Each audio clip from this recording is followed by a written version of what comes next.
case you don't know, I put X-Lax in there. It's a clear form.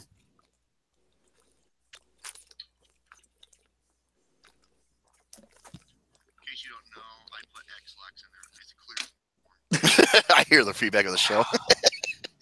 You thirsty, Mr. Gap Out? You see? This is why I use, and I'm not, plugging AMC or anything, even though it looks like it. I use like a 50-plus ounce cup, so I don't have to worry about sucking at the end of a bottle. Oh, a what, Jerome? A bottle!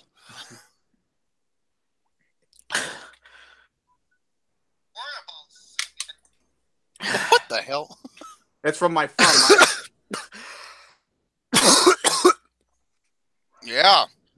Sucks, don't it? Went down the wrong pipe? Okay, I'm taking like 184 pictures of that.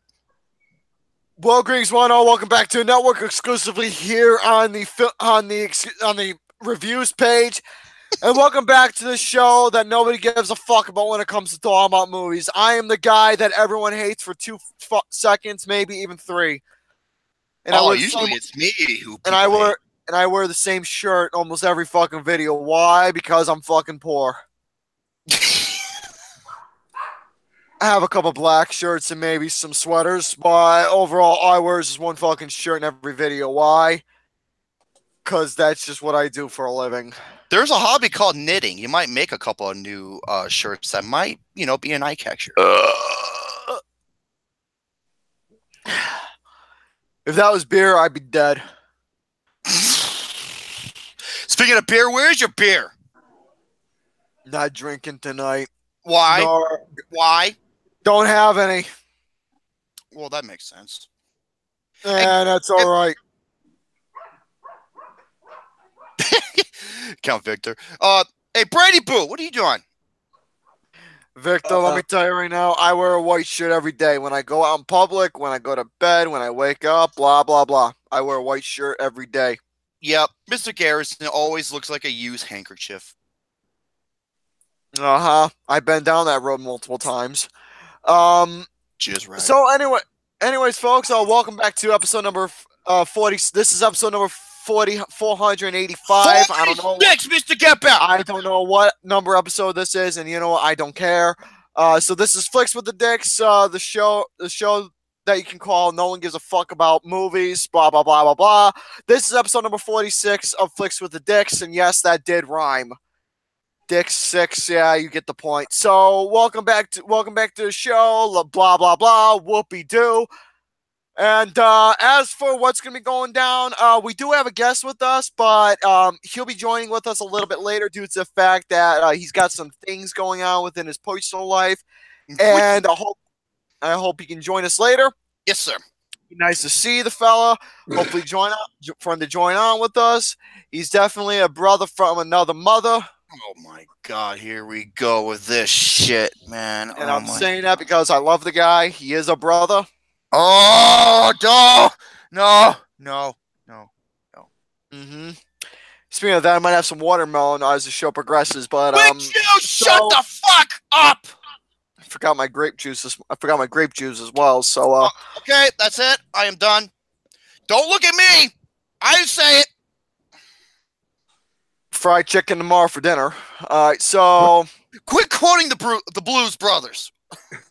So as for our guest, it's all due respect because I love the guy. So I have nothing more to say except as for what I got in store for you when it comes to topics, I do not have much to go over, but I got a couple things I'm going to go over. Majority of my topics are lists. As for what I'm going to be going over, now, as for movie news, I got one movie's news. Now, a certain director is not interested in doing a sequel to a movie. Credits to Mr. Justin Williams for this topic, and I will go over that. As for what, you'll find out. Now, as for my list, I got 3 Watch-Mojo Watch-Mojo lists, the top 10 billion-dollar box office movies, the top 10 films about serial killers, top 10 CGI moments in big-budget movies, and a top 5 that is coming from Adult Candy is discussed in the top 5 biggest wing-wangs in the porn industry. Okay, number one. I better hear Dirk Diggler on that list. No, Julio Gomez.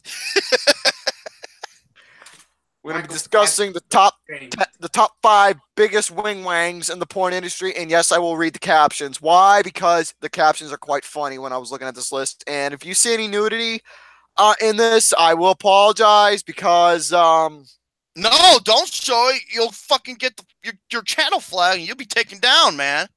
It's the reason why I say that because it'll reflect off my glasses. That's why. Well, then take your glasses. Oh no, then you can't fucking read. Yeah. So I'll just try and keep the cap. I'll just keep the pictures off. Just read the captions only.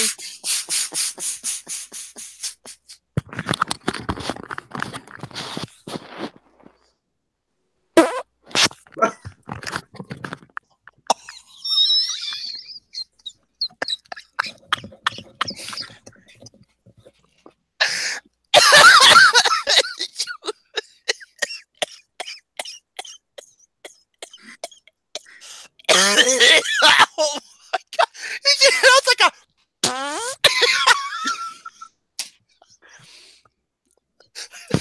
Gary farting. Oh no, not again! I hope he. That sounds like a mud pie. I hope you fucking shit. That first one took me out the realm. Look what's he doing.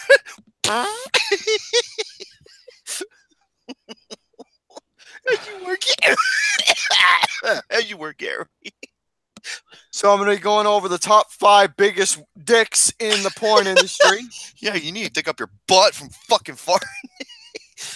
And I'm going to tell you right now, I'm looking at a lot of lists here on the Adult Candy website. The top 10 hottest teenage Russian porn stars, top 10 hot Latina porn stars, the top 10 huge ass porn stars, the top 10 porn stars I know 2018. Okay, huge ass. Obviously, Alexis Texas and Cherokee the ass. And this one is gonna be my most anticipated. The 12 top porn stars from Japan. Oh, he told me tonight. He told me that she's probably gonna be number 1. So I'll say I'm definitely gonna write those down, go over them in the next upcoming episodes of Flicks with Dicks because I think it'll be funny and I think it'll be interesting. Probably that'll be my topic. So I'm just gonna go over pornography because that's what goes on within this program. So that is my list. The first one, I'm just gonna go over the top 5 biggest wing wangs from any male. I don't know what the fuck I'm saying anymore. No, you don't, do you? I think your fucking nasty ass mustard farts are probably affecting your judgment. Something like that. So, folks, I'm just gonna get right to it. Your turn, Brady Boo. Hey. Oh, I. Oh my god! Okay. Buttermilk biscuits. Okay, you keep doing that shit. I swear to God, don't do it no more. I'm not cutting off. Thought I fool you, Mike. I knew you were cutting off, you little shit.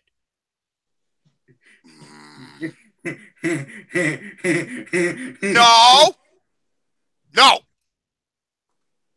I have a Blu-ray to show you. I have a movie review that I really want to talk about with you guys. Yes. I also have a list from Taste of Cinema. Oh, no. A list from Cinemaholics. And as a tradition, last Sunday, I went over all the best performances in each category of the 70s. Today, it's the 80s. Oh, Gary's decade. And, I I also got my lovely drink here with me. If anyone asks me what my favorite brand is, well, if I was forced to pick, like a lot of people do, if I was forced to pick between Coke and Pepsi, I'd say fuck you. I love both brands. Yeah, I do too. But if I were forced to pick, I'd say Pepsi because Mountain Dew. Ooh, that's tough because I love Dr. Pepper as well, but that's also a Pepsi product, I believe. Yeah, I know, folks. Taste the cinema. I ate a 4 cheese variety pack of quesadillas, so I'm kind of. Okay. I hope you fucking shit silly string out of your ass. I'm gonna fucking laugh.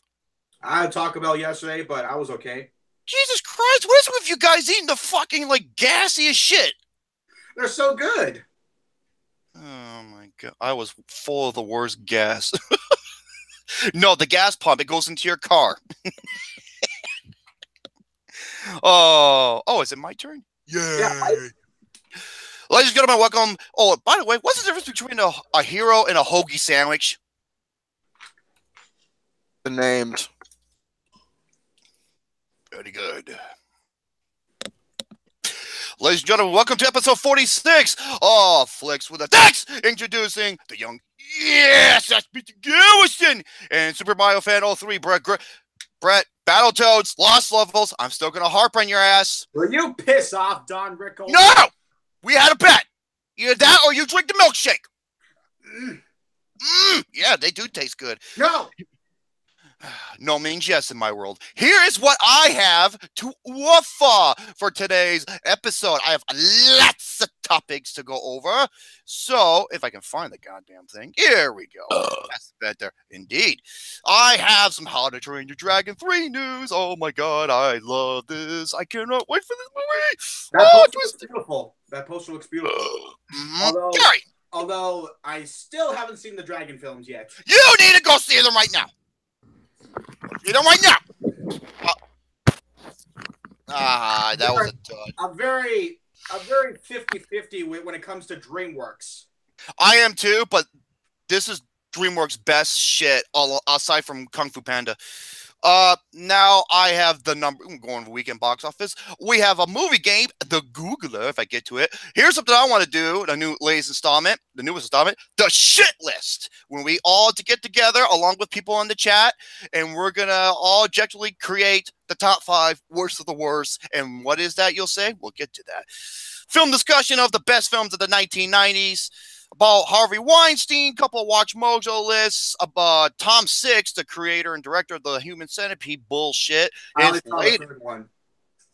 I only saw the third one only because of Double Nine. I watched it, was like, this shit. It's beyond garbage. I will say this about Tom Six's appearance in that film. I thought Shyamalan's appearance laying in the water was shameful. See the goddamn Dragon films is the best animated series besides Toy Story. I'm going to say this right now. If How to Train Your Dragon 3 nails it out of the park like the first one, and especially like the second one does, this will be the greatest animated series of all time. Oh, you can go that far. Yeah, better than Toy Story. Oh, wow. Okay. Dude, that second movie was the Empire Strikes Back of fucking animated sequels. A DreamWorks movie is the Empire Strikes Back. Okay. Yeah. Well, then again, DreamWorks, they did Rise of the Guardians. They did the first 2 Shrek movies. They did Kung Fu Panda. But then again, they are 50-50, like you say. So, and I got the weekend box office. Having said that, I hope Dr. Hannibal joins us later in the show when he's done. Let's begin! Who has the least amount of topics? Who has the least amount of topics? Not me. As for the order, I'll just give the order. I believe the least amount of topics should go first. Whoever has the least amount should go first. Let me see how many topics I got. I got about 1, 2, Buckle my 3, shoe. 4, 5, 6. 1, 2, 3, 4. I got about only 5 things. Okay, let's see. I got the Blu-ray, I got the movie review, I got Taste of Cinema, Cinemaholics, and the 80s list. Say it, Cougar. I agree. I loved Ants when I saw the second. Wait.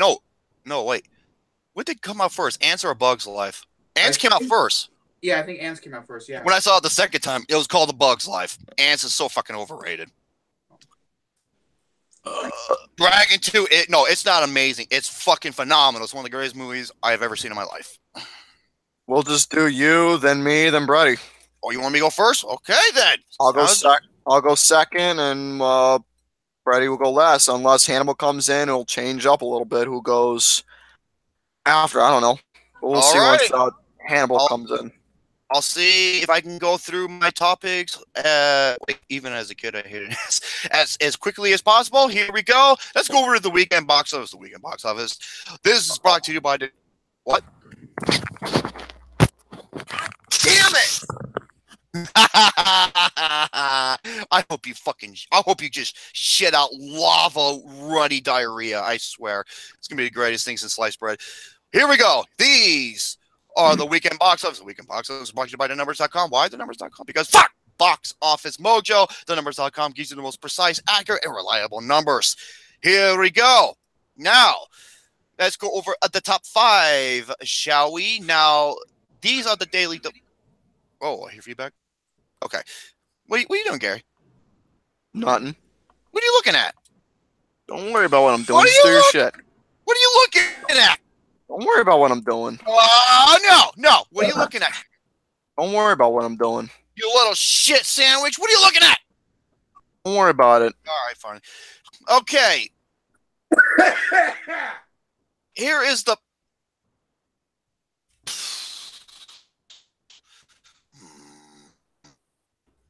Okay, weekend estimates. Solo and Deadpool put new releases in their place. Let's see how much they did put them in their place. Here we go.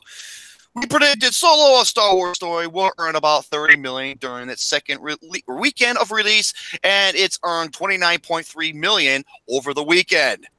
That's sad. That's really sad when the first two prequels made more money than Solo. It dropped 65% from the original. I mean, from the first week. I mean, the film has generated $148.8 million after 10 days of release, and it's on pace to top $200 million domestically.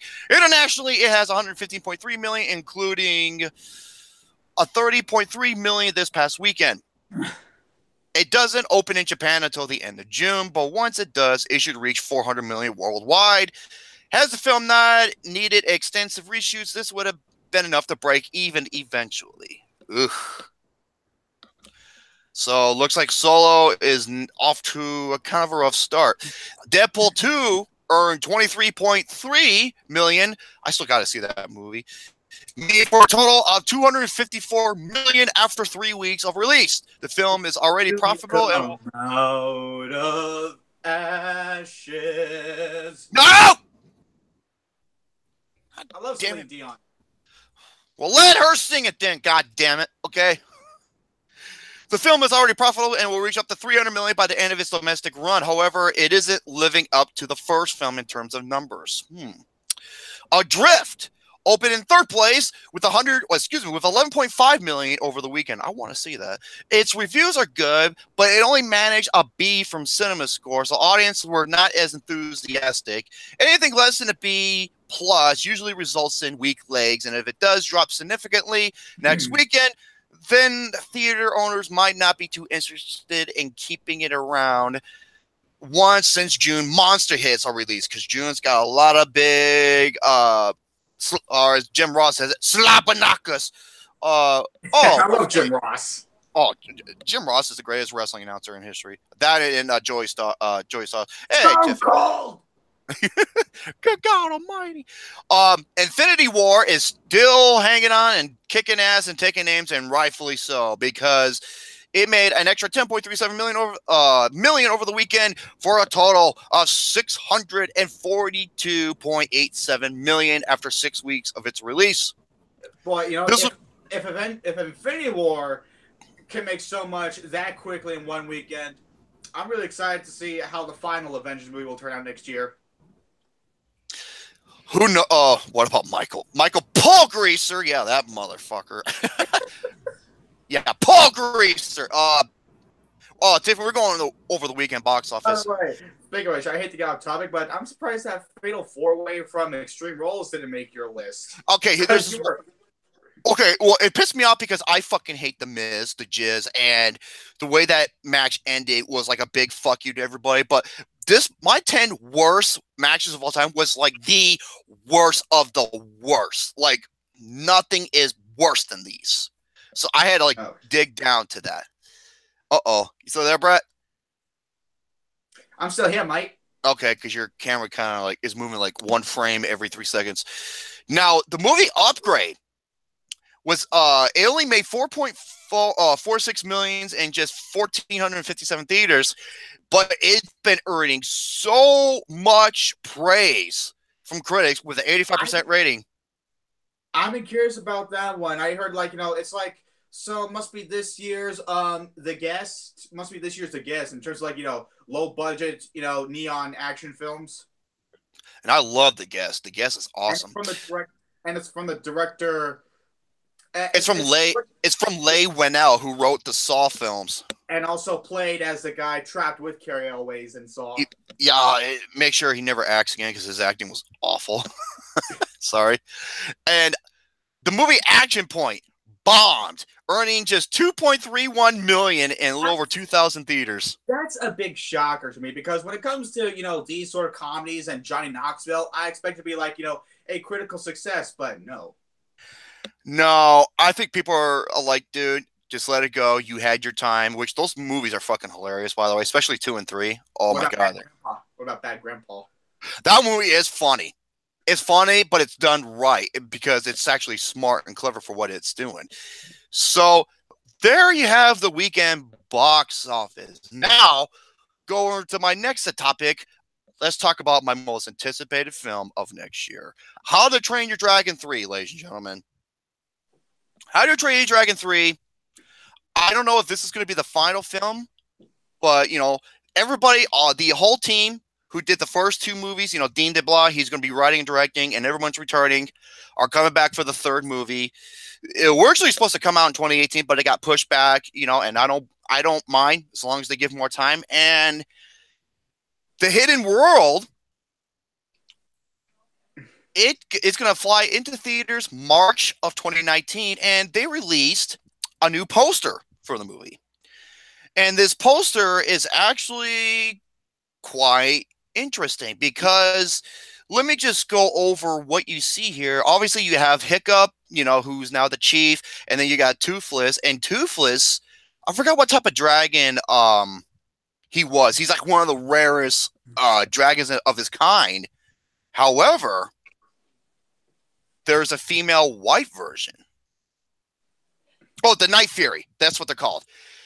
He comes across a female Night Fury. And it makes me wonder, how is this going to play in the series? I hope it's not a forced love story. Because no, oh come on, no, dude, Dean DeBlois, he will never do that. No. It's like I said, those first 2 movies are some of the most emotional, captivating, engaging movies I have ever seen. I'm really curious because this having sort of oh, I didn't know he could do animation too. Will Roger Deakins come back to do the cinematography like he did the cinematography of the first 2? Yep. That's why they look so awesome. And it's got some of the best musical score I've ever heard in a movie. I mean, I'm sorry. This is if the 3rd movie nails it out of the park like it will, I will go as far as say it's the best animated series of all time. And then again, Roger Deakins did do another animated film, and it looked great. Didn't look at anything like an animated film, Rango, whether you like it or not. Rango, I was kind of mixed, but let me just read the synopsis. As Hiccup fulfills his dream of creating a peaceful dragon utopia, Toothless discoverer of an untamed, elusive mate draws the Night Fury away, which is mate. When danger mounts at home and Hiccup's reign as village chief is tested, because if you don't know what happened, he is now the new chief of this village because of a horrible tragedy that happened in the 2nd movie, which had me bawling like a fucking baby. When both Dragon and Rider must now make impossible decisions to save their kind and their village. So, they're bringing something into this, and I'm just going to see how this is going to play out. I cannot fucking wait for this movie. I've been waiting this film for so many years, and I know Dean DeBlois is going to nail it out of the park. It opens in theaters March 1st, 2019. A new trailer is supposed to come out very soon, within this week. Oh. So, who knows? Bald Bull. So there you have How to Train Your Dragon 3. Love you so much. Okay, let's see what I got next. I'll ask you people. You want me to go over Harvey Weinstein turning himself in, Tom Six, Morgan Freeman, Roman Polanski? You tell me. Yeah, let's go with the personal stuff first, out of the way, like Harvey Weinstein and Morgan Freeman. Okay, now Harvey Weinstein. We all know about this hunk of shit. Yeah. Harvey Weinstein. Now, this is from the New York Daily News. Harvey Weinstein set to turn himself in on sex crime charges in New York. Harvey Weinstein is expected to surrender. Oh, wait, look, what's the date on this thing? May 25th, 2018. Harvey Weinstein is expected to surrender to authorities, thank you, Pop-Up, Friday to face sex assault charges in connection with attacks on multiple women.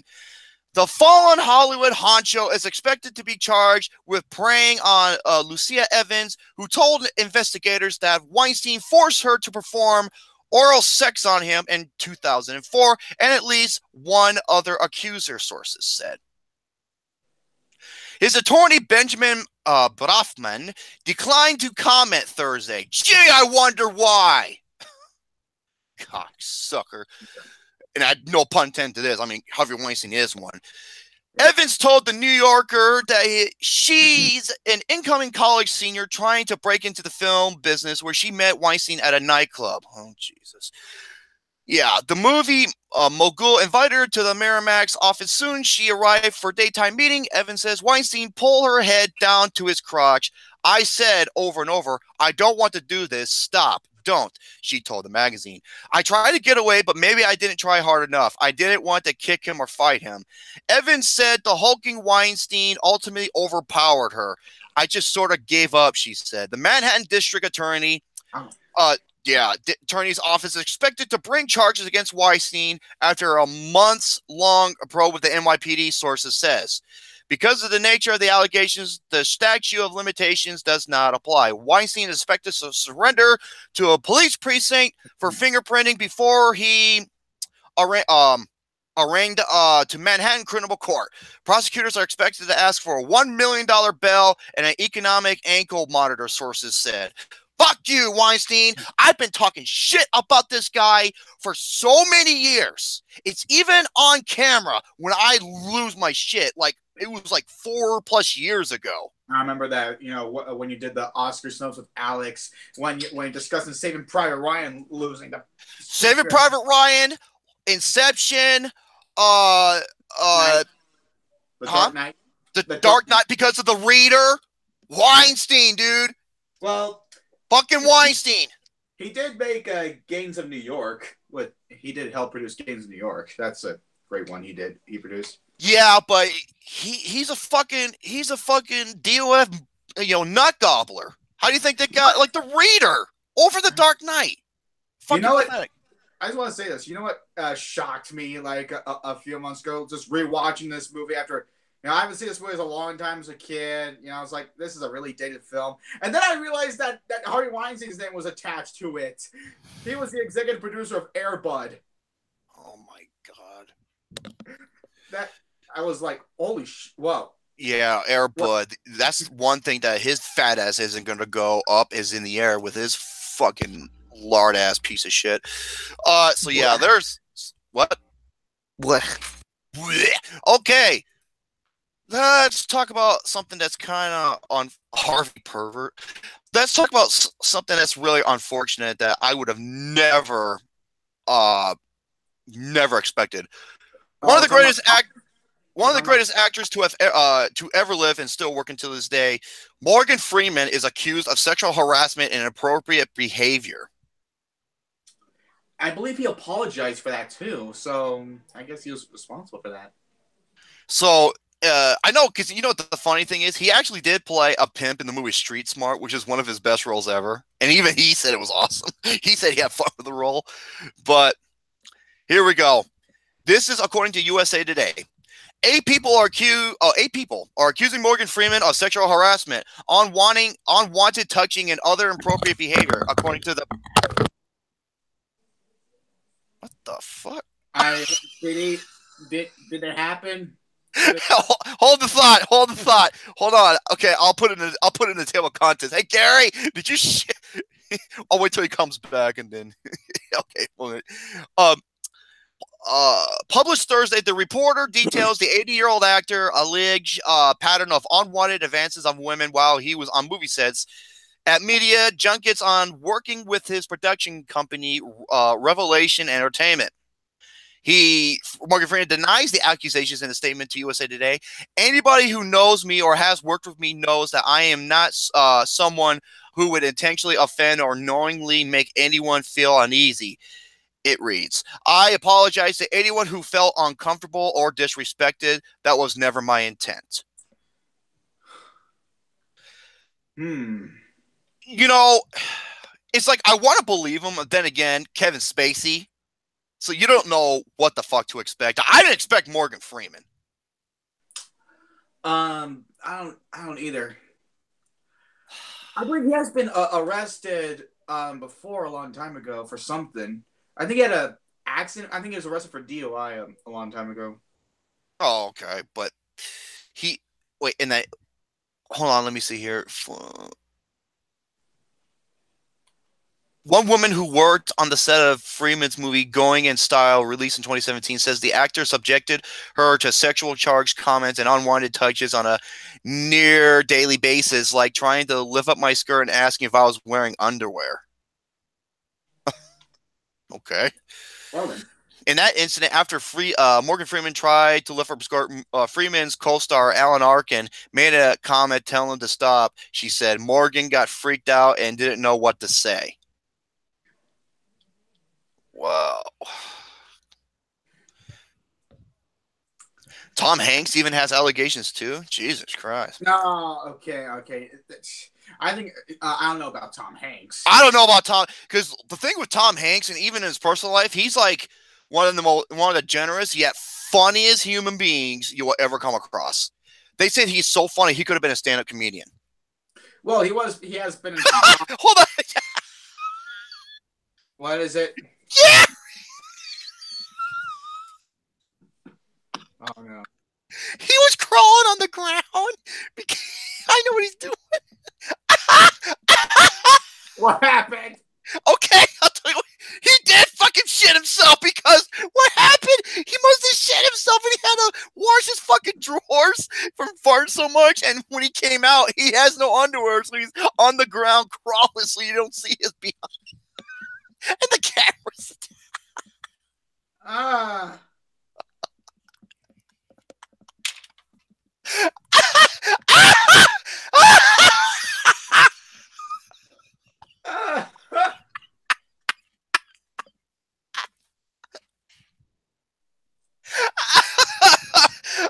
fucking crying.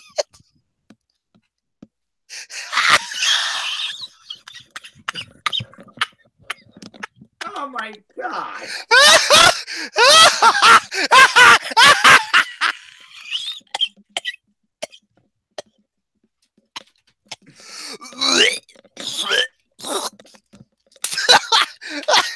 It's worth it. Oh my god, my stomach hurts so much from laughing. If that happens to you, Brett, I'm going to have a fucking heart attack.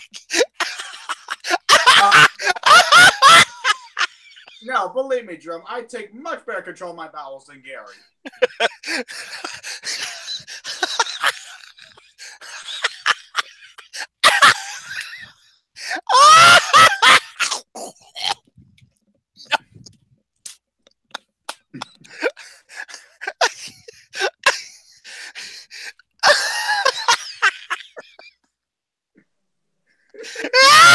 I'm looking at Gary. Hey, Gary, you look like you're all pooped out.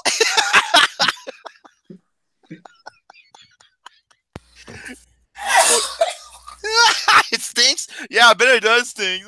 Hey, Gary, shit rolls downhill. Do it in the bathroom, please, Gary.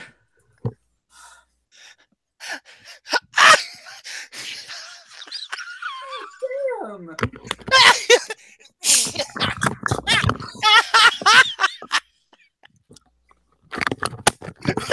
Matt Montana says, yeah, another stink pickle from Gary.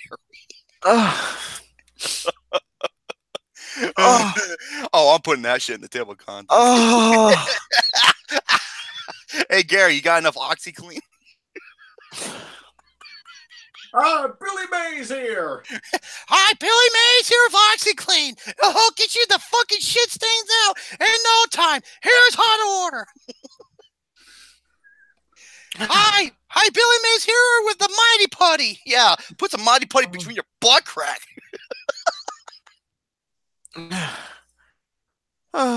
Gary needs to visit the doctor.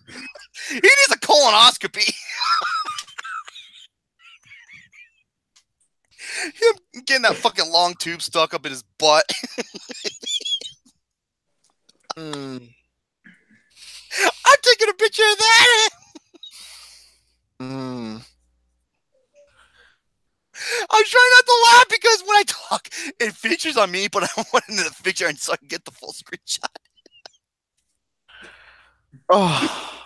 Wait, dating for adults. See my channel. Yeah. Yeah. Sure thing. I'm already having too much pleasure. I'm having too much pleasure laughing at Gary creating fucking yoo-hoo down his legs.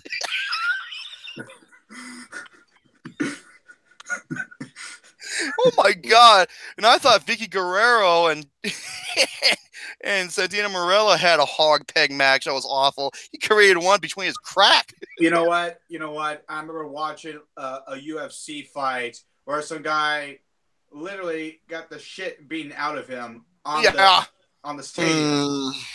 Yeah, and Gary, Gary's asshole beat the shit out of him. I bet your asshole's burning.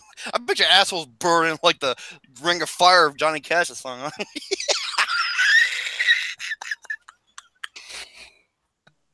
We're not going to discuss what happened. Oh, I will. I warned everyone I had a 4-cheese quesadilla tonight. Yep. And here's the results. Ta-da! Hey, Gary, you know what I'm going to do? What? I'm going to timestamp this video. And I'm going to send this one. The person you may know as Happy Joy. Oh.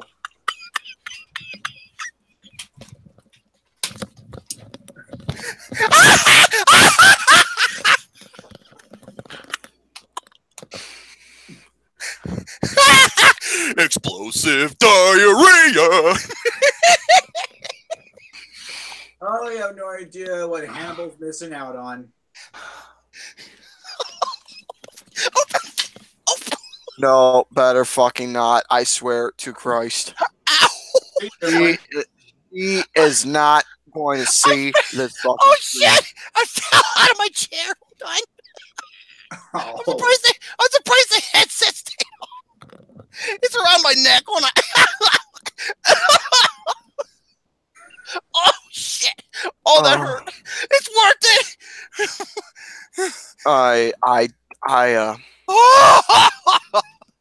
Gary took off his headset and flew in it like his ass was on fire. Well, figuratively and literally. Oh my god! I swear to happy, joy. No chance in hell she's gonna see this. Oh. If I even I told she knows about the. Oh great, she does know about the show. I don't think she even watches, so. My God, I cannot wait to send my mom this. My mom's gonna fucking look at me like, Trum, you idiot. It's better mama than it is with Oh my God. Better yet, I'm gonna send it to the one with the two little ones.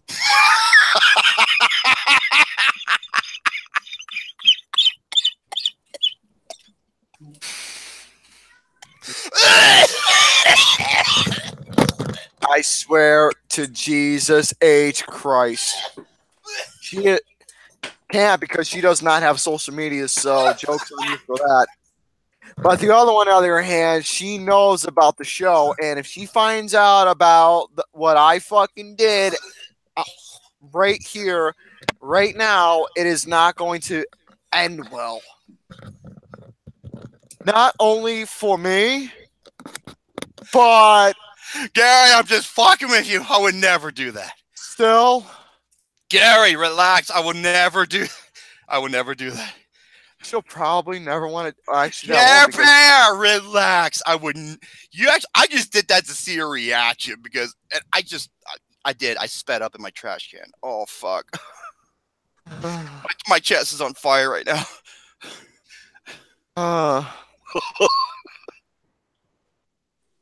Oh my god, Gary.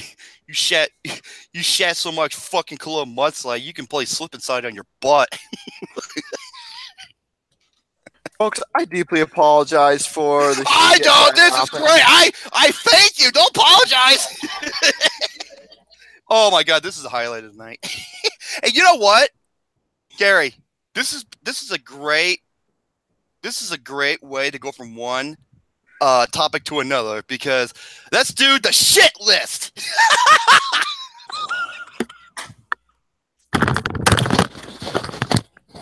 Okay, don't break your thing. Ladies and gentlemen, let's do the shit list. Now, this is inspired by Kayfabe. We're still discussing Morgan Freeman. That was it. That was pretty much it. Yeah, and then Tom Hanks came up. Well, someone said that, there were some allegations, but I don't know. Okay, the shit list. This is inspired by Kayfabe Commentaries U-Shoot, where they go and actually do real legit interviews with people in the wrestling business. And Jim Cornette showed up, and he did the top 5. The top 5 shit lists in the wrestling industry, and number 1 was obviously Vince Russo. So I thought, how about we all work together, especially you folks in the comment section, in the live chat. We are going to go over. Oh no! This is a themed one, and the first one we should do: the worst filmmakers of all time. Oh, I got 5. Well, here's the thing, though. We're all going to work together and put the list as a group together. See what I mean? Okay, so let me, and then I'll post it on my Facebook, and it'll be the Flicks with the Dicks overall shit list for the worst filmmakers of all time. So, Michael. Okay, see, people are already calling. One says Michael. Says Michael Gay. Michael Bullshit. Whoa. Okay. Uwe Boll. That is a good contender. I'm going to put him on there. All right. Let me get my notepad. Hey, who's got the feedback? Is it from you, Get Bear? Okay, it probably was. Okay, yeah, I'm going to write him down. Well, Adam. Hold on, Gary, your feedback's horrible. Here we go. All right. It's not me, is it? No, it's Gary. James Cameron isn't one of the worst filmmakers, dude. He's made some of the greatest movies ever. We're talking about it in the when they're making movies, not as a person, okay? Not as a person, but when they're making movies. Yeah, Uwe Boll. This guy is going to be in the top. Dennis Douchebag. He is easily going to be up there. McG. Let's put him on standby. You never know. He might be on there. Paul W.S. Anderson. Ooh, that's a good one. I'll put his name on there too. Seltzerberg. Okay, C.A. Cougar. Jason Freeberg and Aaron. Jason Fucktard and Aaron Shithead. James DeMarag Butt Plug. I put him on there. Like I said, we all have to work. See, it makes everybody, Ed Wood. Oh no, well, okay, Ed Wood. His movies are so bad that they're good. Yeah. He's like the Tommy Wiseau of his time, Greta Gerwig. Has she only made Lady Bird? Was that the only one? And she's critically acclaimed though, so you can't count that. Okay, James DeMarag Butt Plug. I'm not gonna put. Okay. Okay. John Moore. John Moore should be on there too. Who was the guy who directed Donnie Darko? He did that. Richard Kelly? Yeah, Richard Kelly. He did one of the worst movies I've ever seen in my fucking life. Southland Tales. Yeah. Rennie Harlan. He actually made Die Hard 2. And Cliffhanger. Yeah, so And this is like... what do you think of the Long Kiss Goodnight? What do you think of that one with Samuel Jackson and Gina Davis? Is that the one with that awful, like, the worst CGI crash ever? No, I haven't seen that one, but I heard that one had decent reviews. Yeah, Dennis Dugan, he's easily going on this list. People say Legend of Hercules is his worst film. I say his worst film is one of the worst films I've ever seen in my life, The Covenant. I'd say is, do you know how lucky you are, Sebastian Stan, that the MCU casted you? Do you know how lucky you are after starting that? Jason Freeberg and Aaron Seltzer, absolutely, I agree. Okay, this one, okay, I want to put him on the list. I really do. However, he has made a movie that was great, and it was called Bronson. So I cannot put Nicholas Winding Refn in there. Like I said, I'm going... Done other critically acclaimed films like Drive. That's another critically acclaimed film he did. Yes, but... objectively speaking, though. I'm going by objectively speaking, not, sentimental. Right. M. Night Shyamalan, but Ding Dong Dickhead, as much as I hate him, he has made 2 movies that are great. One is one of the best films ever, and the other one's great. And then he has been slowly reviving himself critically. Reviving. With the Visit and Split. Yeah. Oh, God, fuck those 2 movies. So I cannot put him on the list. Hey, Gary, how you feeling, buddy? Feel like you lost 5 pounds. Okay. How about this one? I consider to be the worst female filmmaker working today, Anne Fletcher. Oh, that's a good one. Dude, by the way, she's a hot fucking MILF, man. Holy shit. Yeah, but she's a god-awful Missing Nicholas Sparks. That's an author, Gary. That's an author. That asshole made the choice, that guy. He produced the choice. That was Ross Katz who directed The Choice. Okay, I applaud you for this one. Eli Roth. Yeah. He's a good contender. This year he's doing a family film. Oh my God. Paul, not Thomas Anderson, because he's actually talented. No, Paul, not my boy, Paul. Worthless Scrotum Anderson. Here we go. Not my boy, Paul. Paul W. Anderson. This is where we're going to disagree. I'm tempted to put him on here because due to the fact that he's just a mean-spirited piece of shit, and I went over that. Lars von Trier. He's more like a divine filmmaker than a critically panned filmmaker. You're missing a couple. Oh, go ahead, Gare Bear. Jason Freeberg and Aaron Seltzer. I got them. I got them on here. I'm just reading because Michael Bay. Here's the thing with Michael Bay, though. Lars von Trier. I have him on here. I do because I think he's despicable. Michael Bay has made some good movies. That's why he's my least favorite director working today, because he has shown he can. But the thing is, I guess he decides he can only make a good movie when he wants to. That's when he wants to. That's why I hate so much. Melissa McCarthy. Ben Falcone. Yeah, Ben Falcone. He is. Oh God. That is like the worst. Director actress married couple since Paul W.S. Anderson and Mila Jovovich. Yeah. Oh, what was the other one? Madonna and Guy Ritchie. They only did one movie. Directed a movie. That there goes their relationship. Count Victor, that's a great one. Raja Gosnell. Oh my God. He is the worst example of Tyler Perry. Oh, Tyler Perry. Yeah. Tyler Perry's he's never made a great movie. I say his worst film is not even a Medea movie. It's like one of the worst romance films I ever seen. Temptation. Oh my God. To me, his worst. Adam Shankman. Adam Shankman actually did Hairspray. Yeah, that was actually a good movie. So remember, this is the original or the remake. The one with John Travolta. Feedback. Oh, the remake. The remake. Mm-hmm. So we have a good amount here. Hey Gary, feedback. Oh, Jerome. Rob Zombie. Thank you. I fucking cannot stand this guy. He is awful.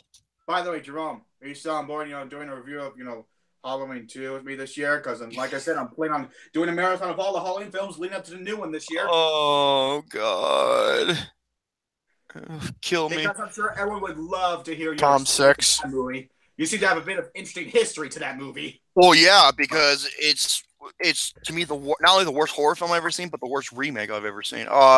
Nick Cassavetes. Tom 6. I have Tom 6 on here. Uh, I fucking hate this guy. He's made 2 of the worst movies I've ever seen in my life. John Q and the other woman. Oh yeah. So we already have a good amount of names on here, so okay. So in case Gary, feedback. I don't know why you got to switch your settings or something because it's really bad. Joel Schumacher, even though he has done some good movies. No, he's done some good movies. I mean, like the client with Tommy Lee Jones. Phone booth. Oh, wait, really wasn't a fan of it. No, the movie was this dude. John Q holds up a hospital and forces people to give his son a heart transplant when there's so many people in line who requested and need one, and he holds them all with a gun. I was like, fuck this guy. He's an asshole. I'm not gonna bury my son. My son is gonna bury me. That's a line from the movie. Oh, fuck that movie, John Q. Well, there was another director I had in mind. He's like considered like one of the worst. Oh shit! What was it? Damn it! What was his name? I don't know. Asshole. Asshole.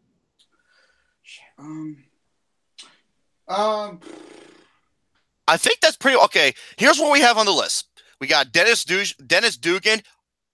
Yes, he's on the list. So I'm gonna put a little blip right here. Alrighty. Uwe Boll. Does he deserve to be in the top 5?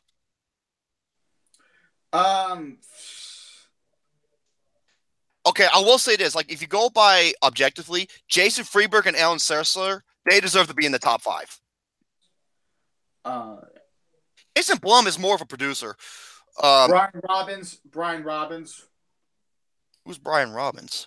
He did Good Burger, and then he did Eddie Murphy's worst. And then he did Eddie Murphy's worst film, Norbit. Yeah, but Good Burger. That's more like a guilty pleasure, dude. Yeah, same here.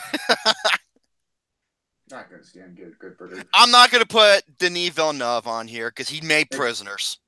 And he's constantly critically acclaimed. Yeah, unfortunately. Yeah, Jason Freeberg and Aaron Sessler. So that's 2 on the list. So these 2 are definitely on here. Jason Freeberg and Aaron and Sessler. Critically acclaimed, certified Big D. Big dick. James the Moronic Butt Plug. Oh my god, I want to put him on him because I don't think he's done anything good. Tyler, man, it's hard. I told you, it's difficult, isn't it? That's why we had to use our thinking, our brain power to this. Eli Roth, Mick G. He actually did We Are Marshall. That wasn't too bad of a film. It's just an everyday, inspirational, true story sports drama. So I'll take him off the list. Let me see. Paul W.S. Anderson. He hasn't made. He's only done the Purge films, true, but there's it's the worst film trilogy series of my life I've ever seen. It's tough, isn't it? Yeah, I was thinking some. I'd put Eli Roth as number 1. That's me. What about Roland Emmerich? He's actually done a couple of good things, so I can't put him on there. Eli Roth hasn't done anything good. Oh my god, how the fuck did I forget these 2 guys? Okay, Rob Cohen, as awful as he is, he made that Bruce Lee movie that was terrific. Yeah, but everything else after that. He still made a good movie. Oh, Frank Coruscant. Yeah, he's up there for me too. Wait a minute. No. What's the name of that guy who directed The Game Plan? He also did You Again and Paul Blart 2. Oh, yeah, I know who you're talking about. He's on the top 5. I'm putting him in the top 5. Yeah. He has done nothing good. What the hell is his name, guys? Shit. Andy Fickman. No, Andy Fuckman. I remember now. Thank you very much, Justin. He's going on the top 5. I'm sorry. That guy is beyond fucking trash. Steve Carr.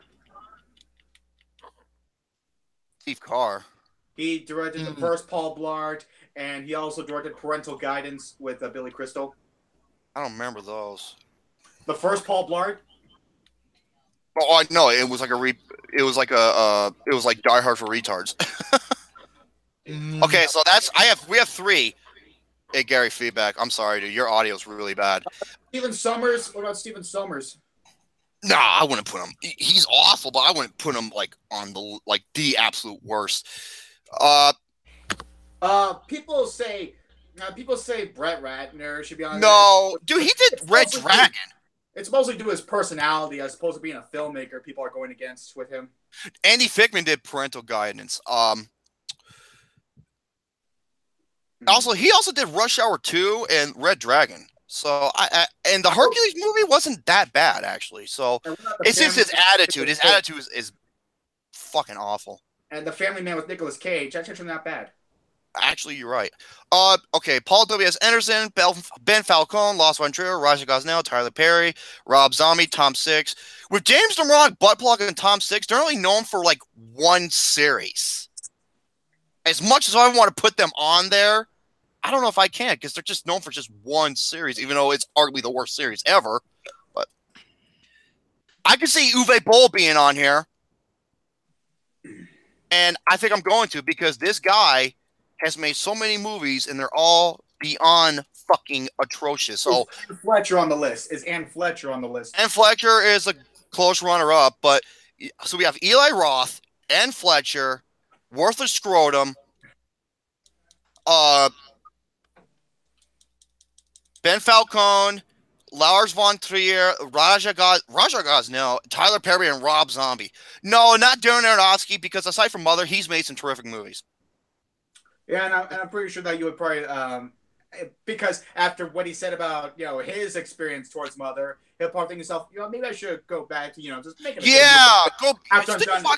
After he's done watching Rick and Morty, he'll probably just, I hope he doesn't make a movie for a while, because I hope this teaches him his fucking lesson. Well, he's watching Rick and Morty and Game of Thrones, so I figured that should be, a good distraction for him for a while. I have Uwe Boll on there. Man, I almost want to put Tyler Perry on there. Oh no, Bob Clark did the best Christmas movie of. No, he did the original Black Christmas and A Christmas Story. And he also did Porky's. And he did Save the Tiger, which he directed. Jack Oscar. Postal is the worst fucking video game movie I've ever seen. It's one of the worst movies ever. It's beyond pathetic. Oh, I thought Dune would be your worst one. No, Postal, because that movie is beyond mean-spirited and deplorable. Do you have a top 5 worst video game movies? Oh my god. I don't even know where to begin with that. I should do that next week. Nicholas Winding Refn, I have thought about him, Danny Boy, but the problem is he actually made a good movie, a great movie, Bronson. And Drive. Actually, it was the Cars who did Drive, not him. Would you be quiet? Okay, so we have 4. We need one more. Who do we put as the 5th spot? I said Eli Roth. Eli Roth? I said Eli Roth. Unlike a lot, minus Dennis Vanilla or whatever his name was, or that, the one dude, he added, how can I put, rape, ancestry, cannibalism. Okay, I will have to, because I think Woody Allen, I don't like him, but I don't think he's one of the worst. I'm going to have to say Eli Roth. He added cannibalism, he added necrophilia, I think. Yeah, he had necrophilia, if I remember correctly. He added rape. He did it. Oh, yeah, in his movie Cabin. Yeah, I'll put Eli Roth because all his movies are beyond atrocious. Eli Roth, where the Green Inferno, some guy. My God. And that cage was just, knock. Stress. Yeah, and you have a chick shitting her fucking guts out in the corner, and then all of a sudden it's just forgotten for the rest of the movie. No, it's not, dude. Hostel is beyond fucking rubbish, and it's like Eli Roth said he didn't like Hostel. Yeah, and the second one's even worse.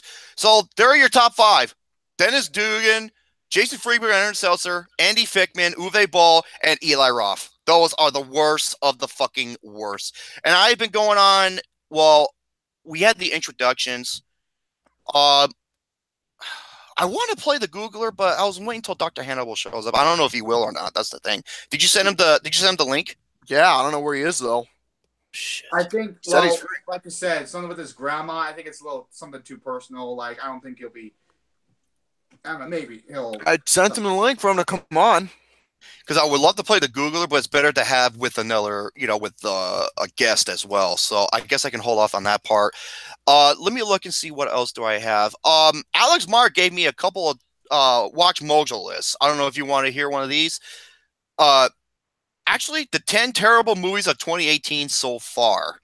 This one has me intrigued. Let's hear that one, Mike.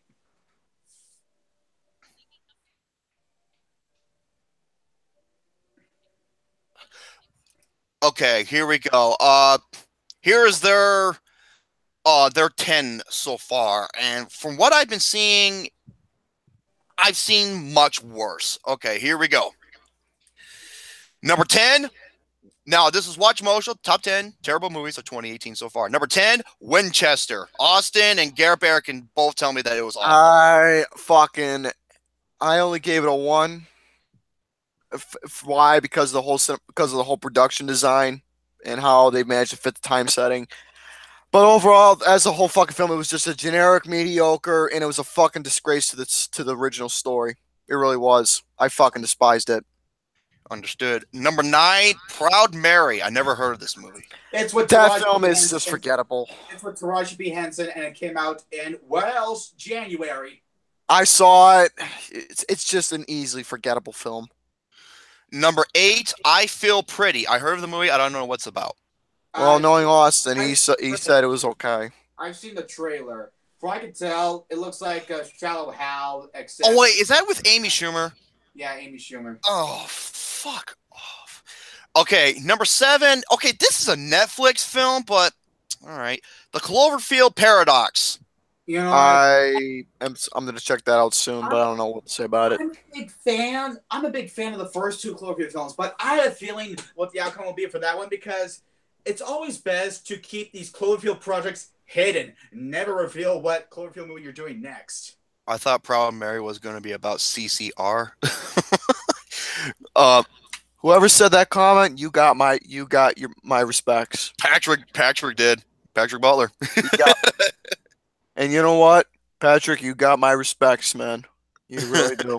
And I would actually be all right if that movie was surrounding Clearance Clearwater Revival. I had a feeling it was going to be a music reference. Okay, I wish it was. Number 6, Whoa. Hold on. Okay. Number 6, The Outsider. The Outsider. What the? See, most of these films I've never even heard of. Sounds familiar. No, I'm not. I don't know. The Francis Ford Coppola film, obviously. OMB says Cloverfield Paradox. That's his pick for the worst film of the year so far. OMD? OMD. OMB! Oh, I thought you said OMD. You butt juice gobbler. Oh, okay, Bear. Number 5. I agree with this pick. The 1517 to Paris. That film was just a fucking disgrace, dude.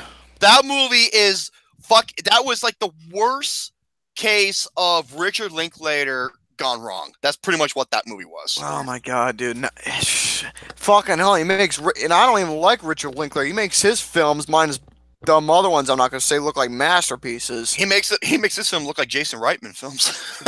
He gives the name everybody wants him. Fucking 5 out of 5. Oh my god, yeah. 5 out of 5, Gary. No, it's not. No. Oh, I fucking hate that movie too. Clint Eastwood, man, you're better than this. And you know what? I'm excited because next year he's gonna go back to acting. He plays a real life drug mule. Why don't you just go back to doing a Western? Because I thought that to me is like Eastwood. Dirty Harry, I get it, but I think his best films were his Westerns. Unforgiven. He wanted Unforgiven to be his last. And rightfully so, because that's one of the best fucking westerns ever. Okay, number 4, Sherlock Gnomes. I still haven't seen that one, Mike. Yeah, it's fucking terrible. Hold on. Let me see here. Okay, is this their number 3? If it's Duck Duck Goose, I swear to Christ. I don't even know if that movie came out yet. Duck Duck Goose. No, it didn't come out yet. I don't want to fucking see that horse shit. Duck Duck Goose. Fuck me up my caboose. There you go. Okay, number 3. Thank you. This is also my number 3. Fuck this movie. And I know many others are going to be on my side. Number 3, Eli Roth's remake, Death Wish. This is a fucking slap in the face to the original. It is deplorable. Still need to see it. Garbage. Would you say it's garbage. Would you say it's Bruce Willis' worst performance? It's one of them. Yeah, it's up there. Oh my God, this movie is garbage, dude. Everything that the original was, it just slaps it right in the fucking face. Okay, number 2. This movie sucks ass too. It's up near the top of my list as well. Truth or Dare. I don't need to see that one, Mike. And number 1 is 50 Shades Freed. People like Death Wish. Are you fucking joking? Not that last I checked on the Rotten Tomatoes score, no. Yeah, Truth or Dare actually was successful at the box office because, like I said, Jason fucking bomb, because he's a fucking bomb. He makes these shitty ass, he produces these shitty ass low budget movies that always make money. Okay. Except for Gem and the Holograms, he wasn't a success with that one. Okay, here are the honorable mentions. Midnight Sun. I've never even heard of this movie. Yeah, it stars Arnold's son. Oh, the Hurricane Heist. There's Breaking In at this honorable mention. Wonderful. Oh, spoiler alert for my upcoming review today. Number 1, and rightfully fucking so, the biggest 0 I've given this year, 50 Shades Freed. I still say 50 Shades Darker is the worst one in the series, but all these movies are so fucking horrendous. They're like some of the worst romance films. They make the Twilight Saga look like the Before trilogy. Oh, I want to go that far because I fucking hate the Twilight series. But this is just Stockholm Syndrome minus 2.0 fairy tale bullshit. That's all this bullshit was. And so glad that this garbage is finally over. So there you have it. I can agree with their top 3 because, yeah, 50 shit's fucked. Is what I like to call it. So I think that's it for my topics. Because I pretty much hit the 1 hour mark. Your guys, go ahead, man. All right, well, I don't know where Hannibal is, but I sent him the link. I don't know where he is. Oh, but gotta keep the show going. So, as for what I'm gonna go over, before I go over the list, I'm gonna go over this topic of this certain director. Since it's my turn now, what do you fucking do? Everybody's gonna leave once I start talking. So go right ahead. I'm gonna stop. So anyway, bullshit. I'm just being an ass.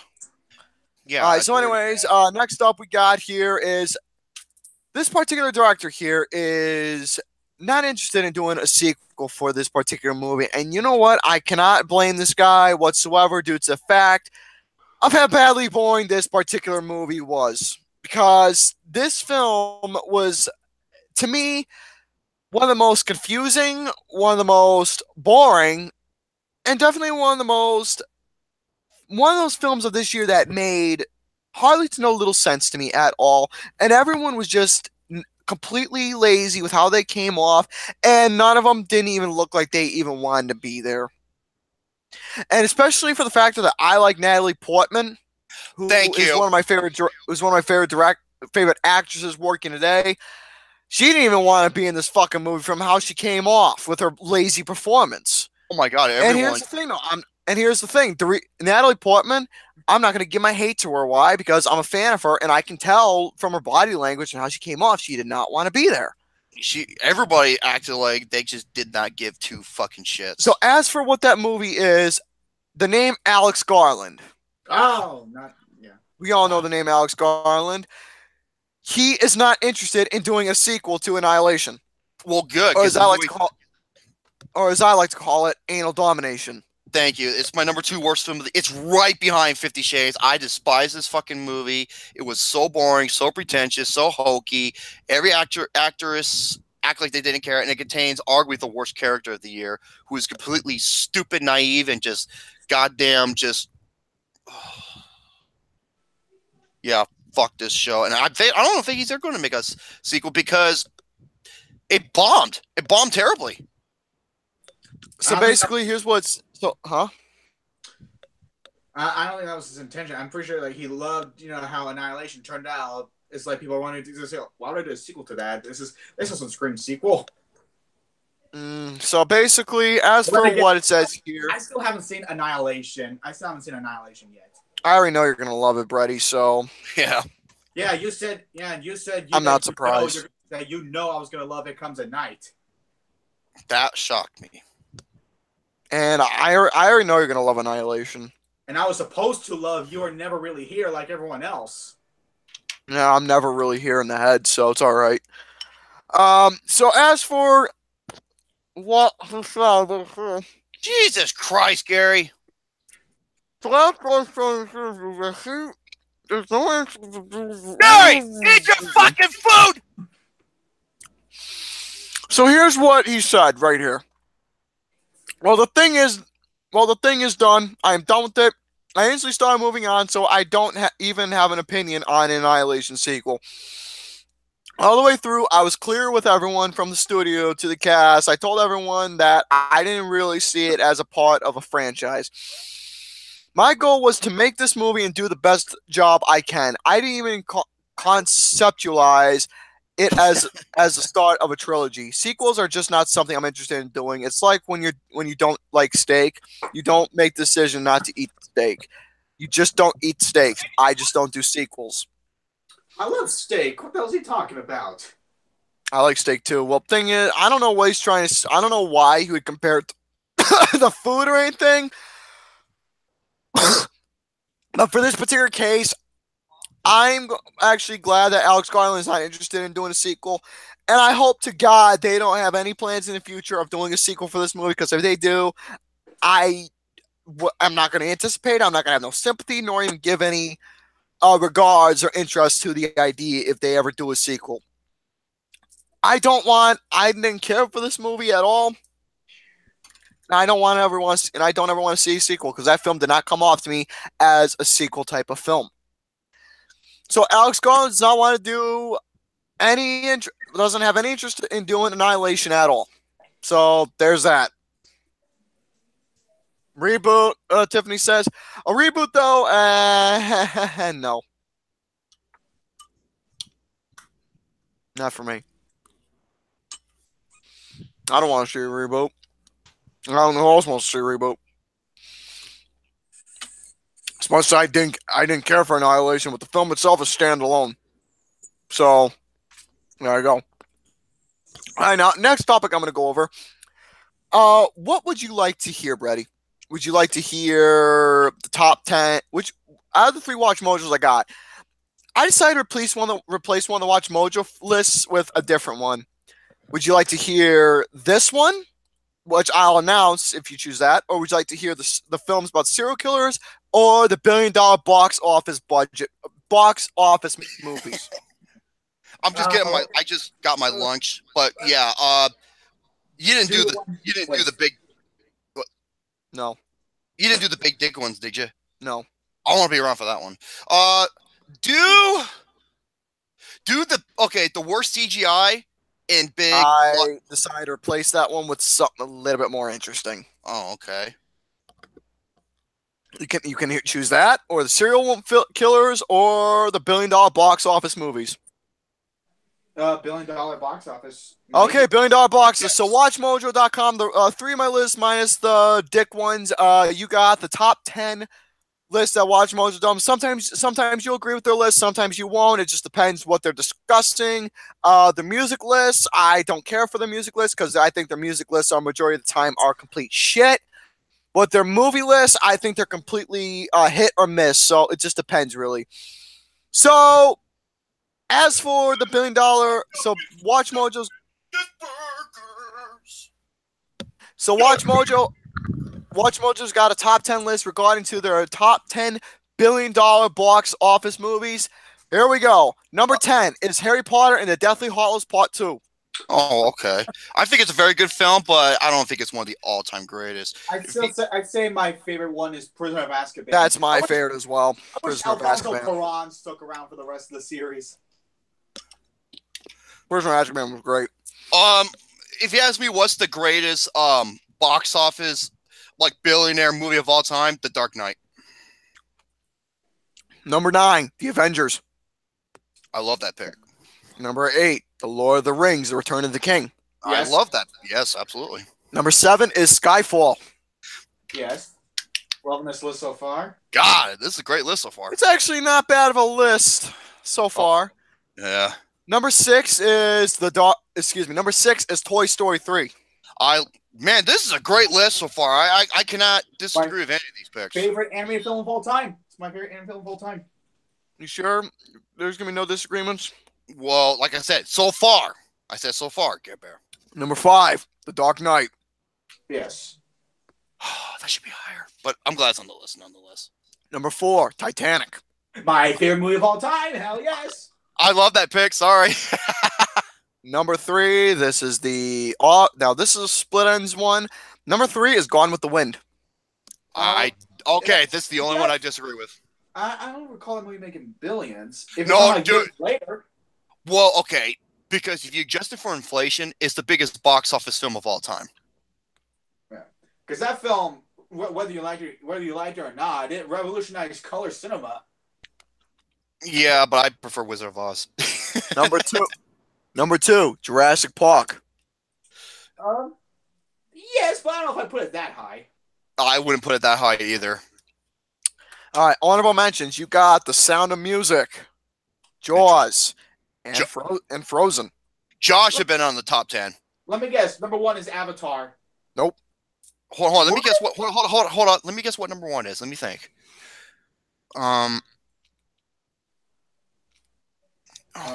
What the fuck could it be? Is number 1 Furious 7? Nope. No. Frozen? That's any honorables. Frozen was an honorable mention. Avengers Infinity War. Nope. That just came out recently. I don't know. What is it? Star Wars: The Force Awakens. You are getting close. You're getting close. Star Wars. It's a Star Wars movie. You're close. It's a Star Wars movie. Empire Strikes Back. No, Star Wars: A New Hope. Number 1 is Star Wars: A New Hope. No, it's just called Star Wars. No, well, not how the special edition calls it. I know it, but I said Star Wars over and over, but Gary's like, and then when I said New Hope, it just nailed it. So, other than Gone with the Wind, this was a great list. So not bad of a list. I'm not gonna go against it. I have a bit of a pet peeve. Whenever people say A New Hope, I'd be like, no, it's just called Star Wars. You want to know my pet peeve is?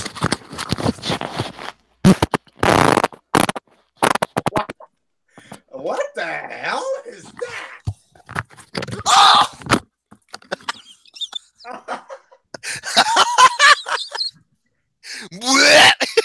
It's stinking there, Gary.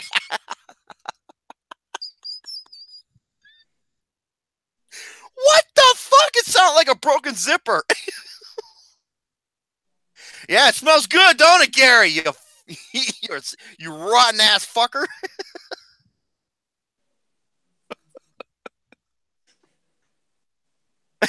See, Cougar says, "Okay, Mount Kilauea, calm down." God, I gotta do a compilation video of my best farts throughout the show. Jesus Oh, Christ. wait. Take memes of Romy's reaction to Gary's farts, Oh my dude. God. Let me see how the farts sound like on playback real quick. Oh my God! Wait till you hear the one you just did. Probably the best one you ever did was when I was doing the slideshow Gary, and you ripped this. It was with Austin. You ripped this fucking fart. Oh, you listening to it? That was funny. All right, next topic that we are going to go over. Now, what would you like to hear next? Would you like to hear that list that I found out or the serial killers one? Let's go to one that you found out. Yeah. The one that I just found out. Okay, now this list was just recently released about a couple weeks ago. This right here is Watch-Mojo's, what's your name on Hangouts? What are you doing? Get Bear, what are you doing? Hannibal sent me a text. You take care of him. I gotta go over this. All right. What you What do got? you mean? Wait. What do you mean? What do you mean? I gotta do my. Never mind, I'll take care of this real quick. What's your name on Hangout? What's your name on Hangouts?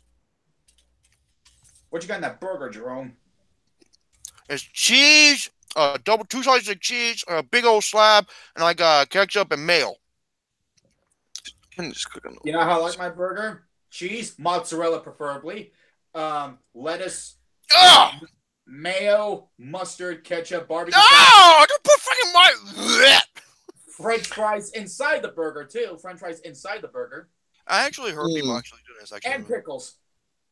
All right, next up, as for that list I found, since this was recently released, WatchMojo.com's top 10 movies so depressing you can only watch them once. Okay. I watch a lot of those more than once. Like, Okay, let me guess a couple of these. Sophie's Choice, Saving Private Ryan, maybe Schindler's List, The Passion of the Christ, 12 Years a Slave. Requiem for a Dream. That's another good one. You know, I watch them more than once because I'm a sick motherfucker. Mm-hmm. Although, then again, I better hear, even though this movie's really, really, really obscure, I would love it if The Girl Next Door is on the list because that is a movie I can never watch again. All right. Well, we'll see what these movies are on this list. Number 10, House of Sand and Fog. I've heard that one. I haven't seen it. Never heard of it. Sand and Fog. Number 9, Grave of the Fireflies. Oh, and B just mentioned that. Number 8, Sophie's Choice. There you go. Number 7, $1 Million Baby.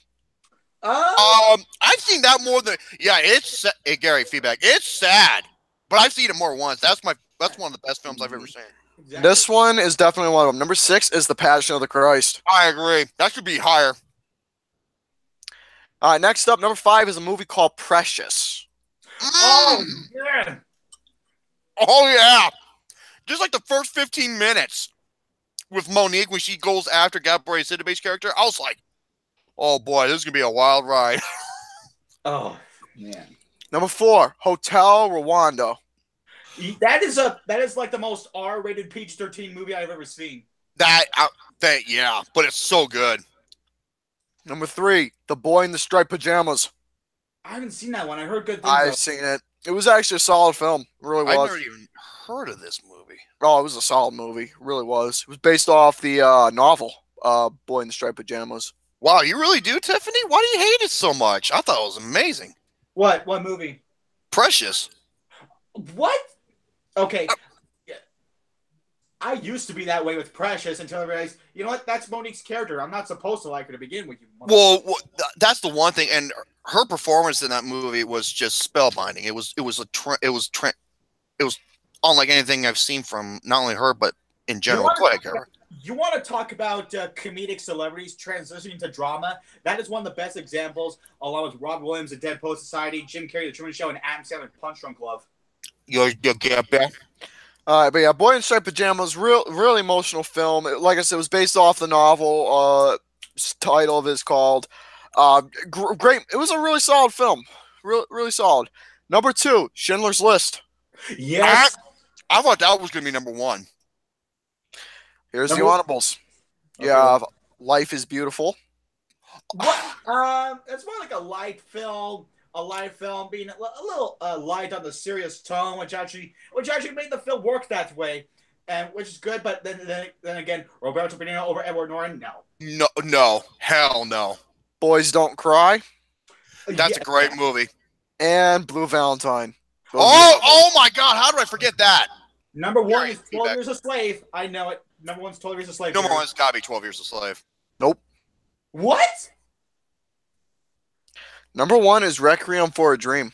Oh, Oh wow. But seriously, where's 12 Years a Slave? Where's another Steve McQueen film, Shame? It's a shame that's not on here.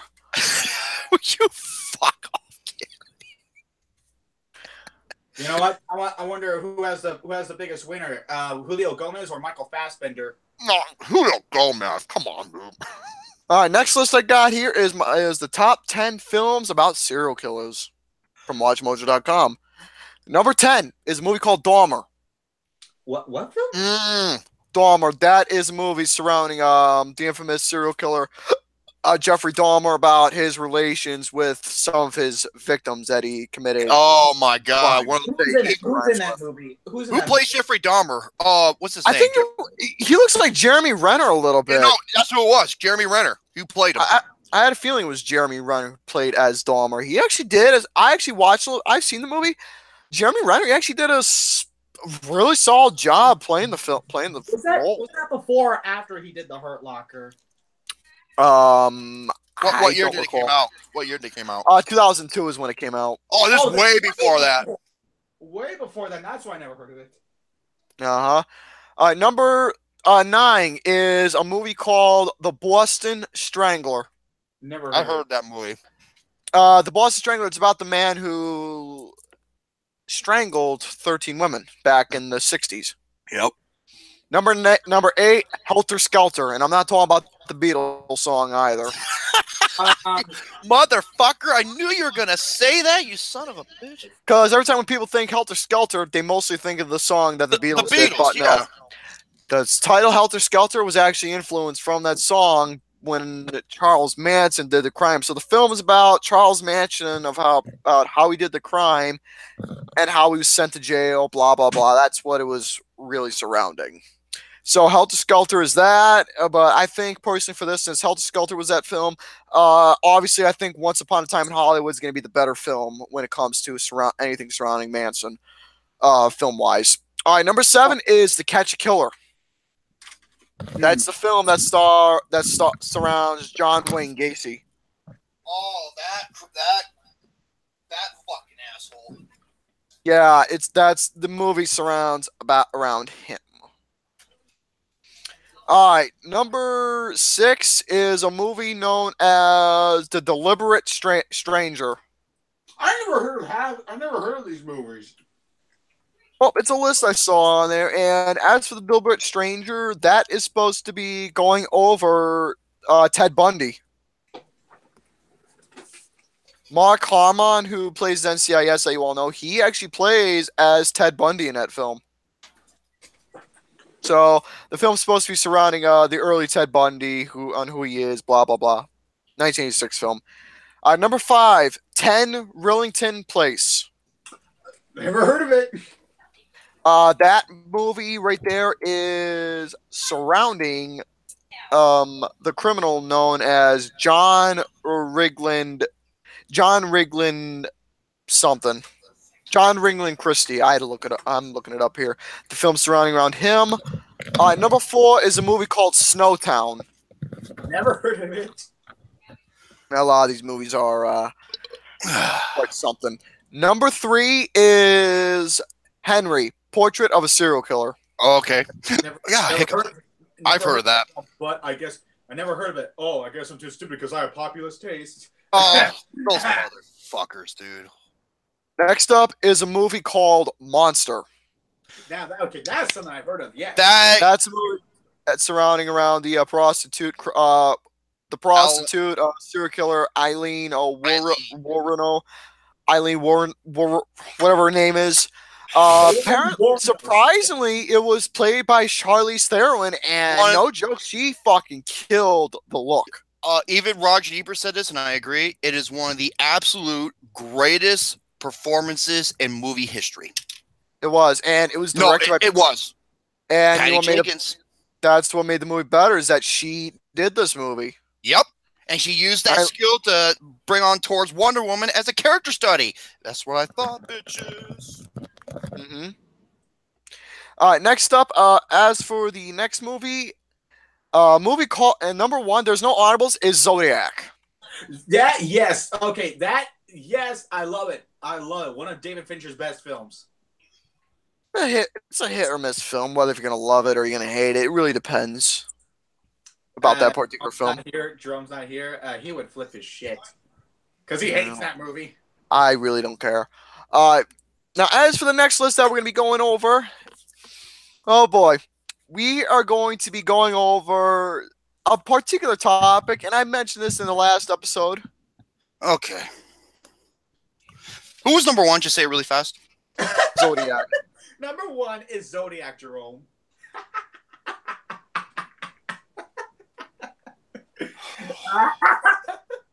Fuck off, dude.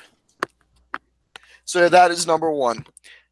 Personally, I think Monster should be number one, but that's Monster should have been number one. Okay, well, those movies, they're based off of them, but they're not directly about them in general, if that makes any sense. Okay, I got a word from update from Hannibal. His Hangouts ain't working right, so I had to resend him the link. Oh shit! No kidding. Yeah, it's acting up on him. All right, now as for the next list, we're gonna be going over a list from a website known as Adult Candy. Since you all know, pornography is a type of film. If you haven't seen, if for anybody out there who's never watched a porno before, it's simple. The movie's about a man and a woman fucking. That's all it is. Well, not necessarily. It could be two women or two guys fucking. Just don't expect any same deal. Lewis quality acting from those guys. No. Or it could be two transsexuals fucking. Stories obviously in pornography are quite shit, and they lead up to just them fucking. I don't really like stories in pornography. I just want them to just fuck. You know, just get in the bed and fuck.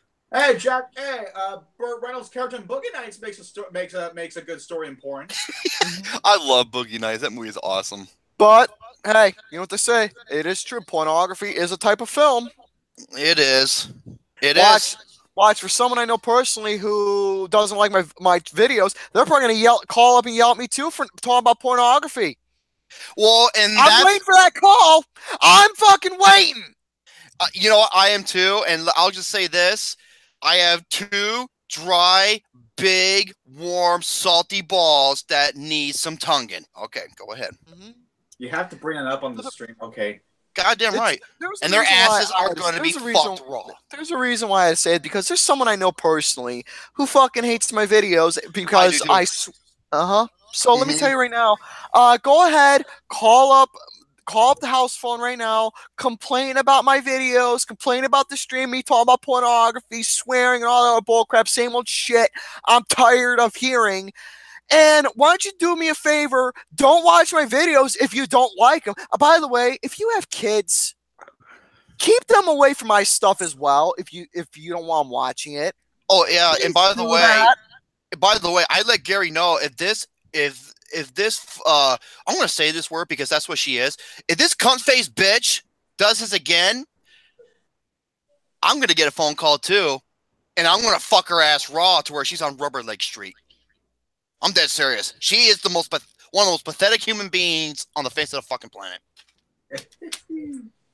So, anyways, getting back to what it is. While I like to proclaim myself as the loose cannon of film reviewing, let's get right down to the top 5 biggest wing-wangs in the porn industry. Julio Gomez better be number 1. Dirk Diggler better be on that list. Wait, can he count? Number 5. Number 5, Chris Strokes. Okay, you know what? Just for shits and giggles, I'm gonna go to Google Images. Here's what it says here. Here's what the caption says: tall, handsome, athletically built, and sporting a 10-inch long dick that Chris Strokes in a nutshell. Oh, That's oh Chris my Stokes' God, this finger joke. motherfucker here. Number 4. I've seen this guy's work before. His name is Danny D. Danny D is infamous for two things: his gigantic dick and his appearance in both heterosexual and homosexual pornography. These days, Danny can be mostly be found shooting scenes for brazers. I've heard of. Brazzers, yeah. I've heard of. I consider him to be a homosexual porn star anyway. I've Oh heard my of. God, dude, this guy's a fucking beast. I'm familiar with Danny Z, but I'm not familiar with Danny D. Number 3 is Mike Adarino. Ardiano, I believe his name is. Wait, what's his name again? Mike Adarano. Adrano. Adriano. Okay, hold on. So it's Adriano. So thank you, Adriano. Mike Adriano. Often called the anal porn king, Mike Adriano loves to use his huge dick for everything that involves gaping. Look, Gary, right when you said anal porn king, I typed in his name and the pictures is this big dog just fucking women in the. I'm just laughing at how Gary's saying it with a straight face. Often called the anal porn king, Mike Adriano loves to use his huge dick for everything that involves gaping assholes, ass to mouth, hardcore ass fucking, or extreme insertions with dildos. Hey, Lacey, I need a. He's so gay. It's nice of you to give a cereal to Number 2. Number 2 Lacey. and number 1. Number 2 and number 1. I think these are gonna be obvious. Number 2 is Lexington Steel.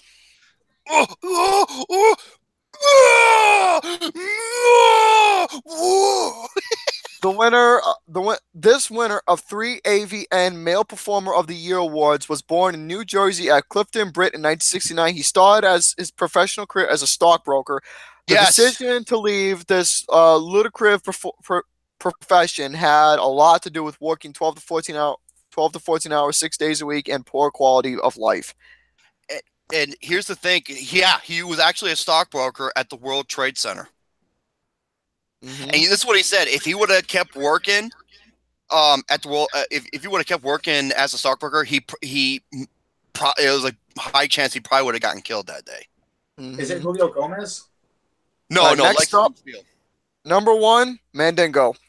Oh, okay. Oh, Mandingo. Okay. Wait, where's Julio Gomez? Born in 1975, Mandingo was rated by Pornhub as the most popular male pornographic actor. Despite being relatively short, his 12-inch long schlong more than makes up for his vertical deficiency. His dick doesn't have Napoleon syndrome. All right, I'm going to go over one more porn list because this is funny. So, where the hell is Julio Gomez? That motherfucker has like a 14-inch dick. I don't even know. All right, let's do one more. Top 20 huge ass porn stars. Okay, Cherokee the ass better. Well, in terms of popularity and like known for their ass, Cherokee the ass, but better be high on the list. You know, while you guys continue being horny, I'll be right back. I'm gonna get a glass of water.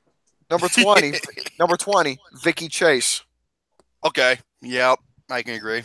It's pretty sad that I know most of these names. Number 19, Nikki Delano. Nikki Delano? Hold on, who is this chick? Number 18. Oh, yes, I agree. Number 18, Kendra Lust. Hey, John Cena, you would know about her. Number 17, Christina Rose. Number 16.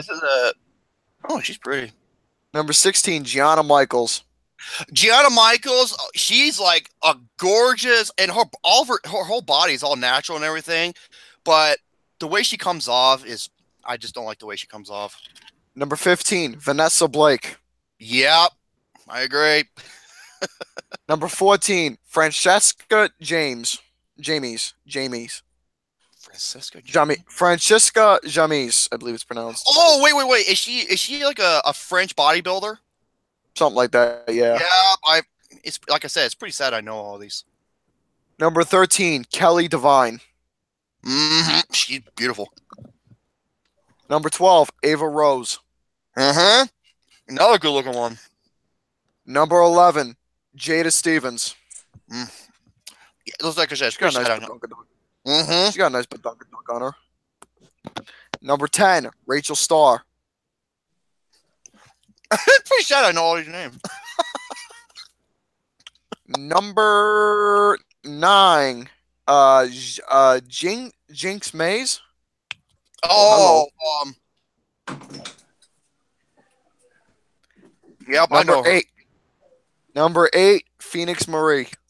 Oh my God, that blonde bombshell, she is stunning. Phoenix Wright. Number 7, Sophie. Number 7, Sophie D. Sophie D. Yeah, Phoenix Marie's like a fucking Amazon sexy. What was the last one, Gary? Sophie D. Sophie D. Number 6, Madison Rose. Oh yeah, Sophie D is like a voluptuous porn star. Okay, Madison Rose. She sounds familiar too. Is it what I think it is? Something like that. Next up, number 5 is Cherokee Diaz. What? I thought she was gonna be number 1. Cherokee Diaz. Cherokee Diaz. I love how everyone in the chat is doing the room while I'm going over porn stars. Probably because they don't know what to think. I find that funny. All right, number 4. Yeah, this one's got a dunk on her. She's got curves. Alexis Texas. That was another one I thought was going to be near the top of the list. Number 3, Jocelyn James. She is fine as fuck. Number 2 is Paige Turner. Paige Turner? Paige Turner. And number 1, I can't go against this. She's like the queen of anal porn, Bella Bells. You know what? I can agree with that number 1 pick. Bella Bells is like, okay, you know what she looks like? She looks like if the hottest alien came to Earth and turned into a human being. Yeah, she's like a freaking nature, but in a good way. Yeah, her ass, man. It's got her ass. It's got majority of porns that you see Bella Bells in, majority of them, she doesn't get nailed in her. No, it's always up in her. It's always up in her. Her. She's like the queen of anal porn, dude. That's all she does is like anal porn. She doesn't take it in her. I mean, she'll take it in her vajayjay once in a while, but Gary, OMB says, like the movie Under the Skin. Yeah, under the foreskin. So there you go with that. That is the last porn topic for me. I'm trying to figure out where the hell is Dr. Hannibal at. I sent him the link quite a few times already. Maybe he's having. Hey, Gary, hold on a second here.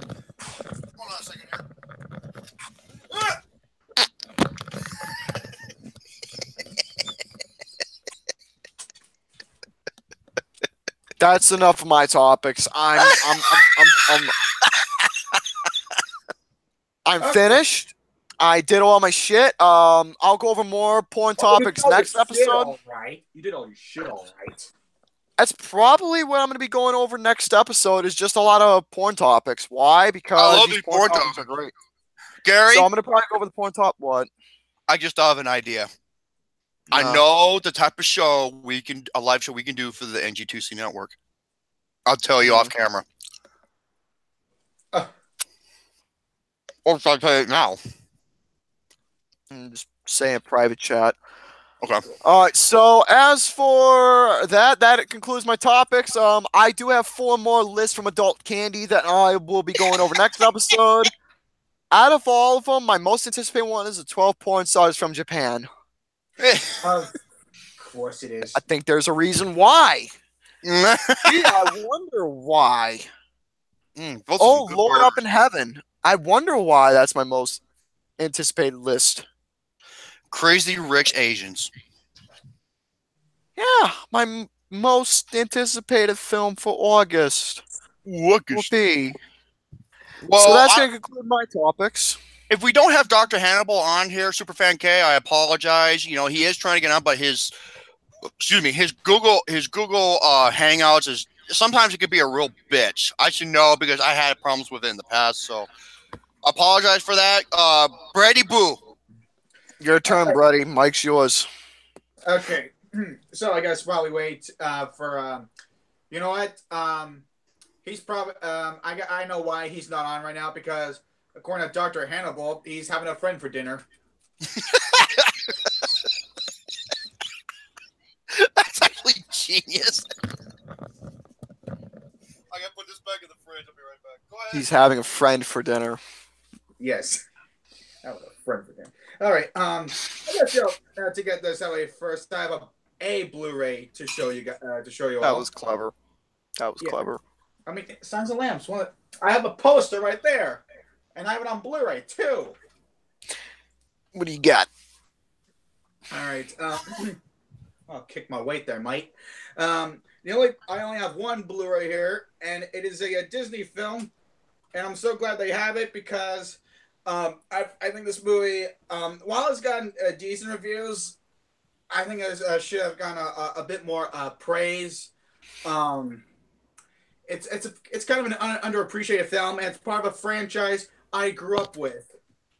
And that film is I need to show it up close here. And this film I'm talking about is the Tigger movie. Oh, that was an adorable film back then. That was really adorable. I think this is the most dramatic film of all the Winnie the Pooh movies, but let's see how Christopher Robin does. That was a dramatic one. This movie is about where Tigger believes that he's no longer the only one. He believes there are other Tiggers around, and he's trying to get to his literal family tree and find other Tiggers. Uh-huh. Tiggers. The songs in this film, I never realized, the songs were done by the Sherman Brothers, who are best known for doing songs for the Mary Poppins. Oh, wow. Probably my favorite song is when he is singing about all these other Tiggers, that could be around. Oh, hey, Jerome. I only have one Blu-ray, and that is the Tigger movie. The what? The Tigger movie. Oh, okay. That doesn't sound like an N at all, Jerome. No. I'm just messing. Go ahead. The Tigger movie. Okay. I think this is the best film in the Winnie the Pooh series. Winnie the Pooh. I really like Piglet's Big Movie, and I do too. I dug Pooh's Half Lump movie. I would say the Winnie the Pooh movie from 2011 would have been the best if it would have been longer instead of like being barely. Oh my god! It was like an hour. It was like 60-some minutes. You know who my favorite character was with Winnie the Pooh? Eeyore. He was my favorite. Why? Because he's like me. He's like me. He's always sad.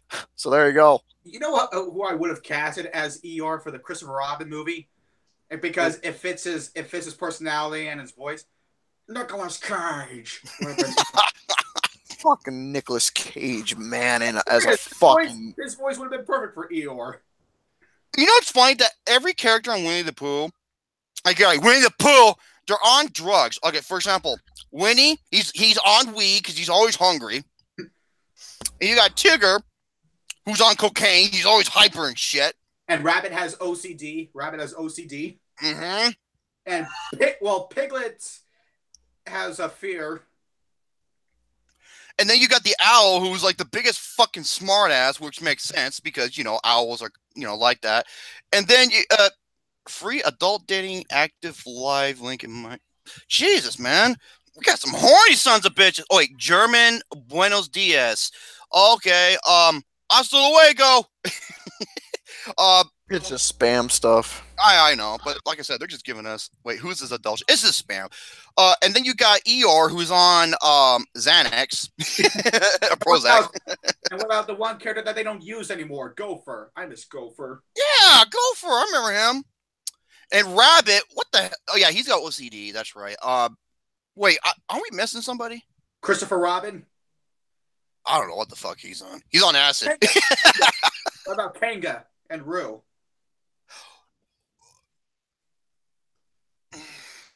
Meth.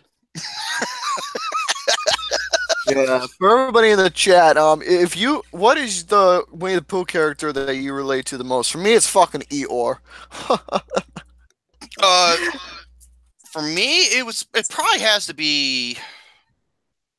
I don't know. That's a tough question. Okay. Piglet's always hallucinating. He's always hallucinating. That's his drug. Oh, that's LSD. He's dropping acid. You know what you want to know the full name for LSD? Mm. Lucy in the Sky with Diamonds. There you go. Fuck off, Gary. God. Even though it wasn't true. I relate to probably my mom relates to the rabbit. Hey Ma, okay. You remember the show Winnie the Pooh? You remind me of the rabbit. OCD.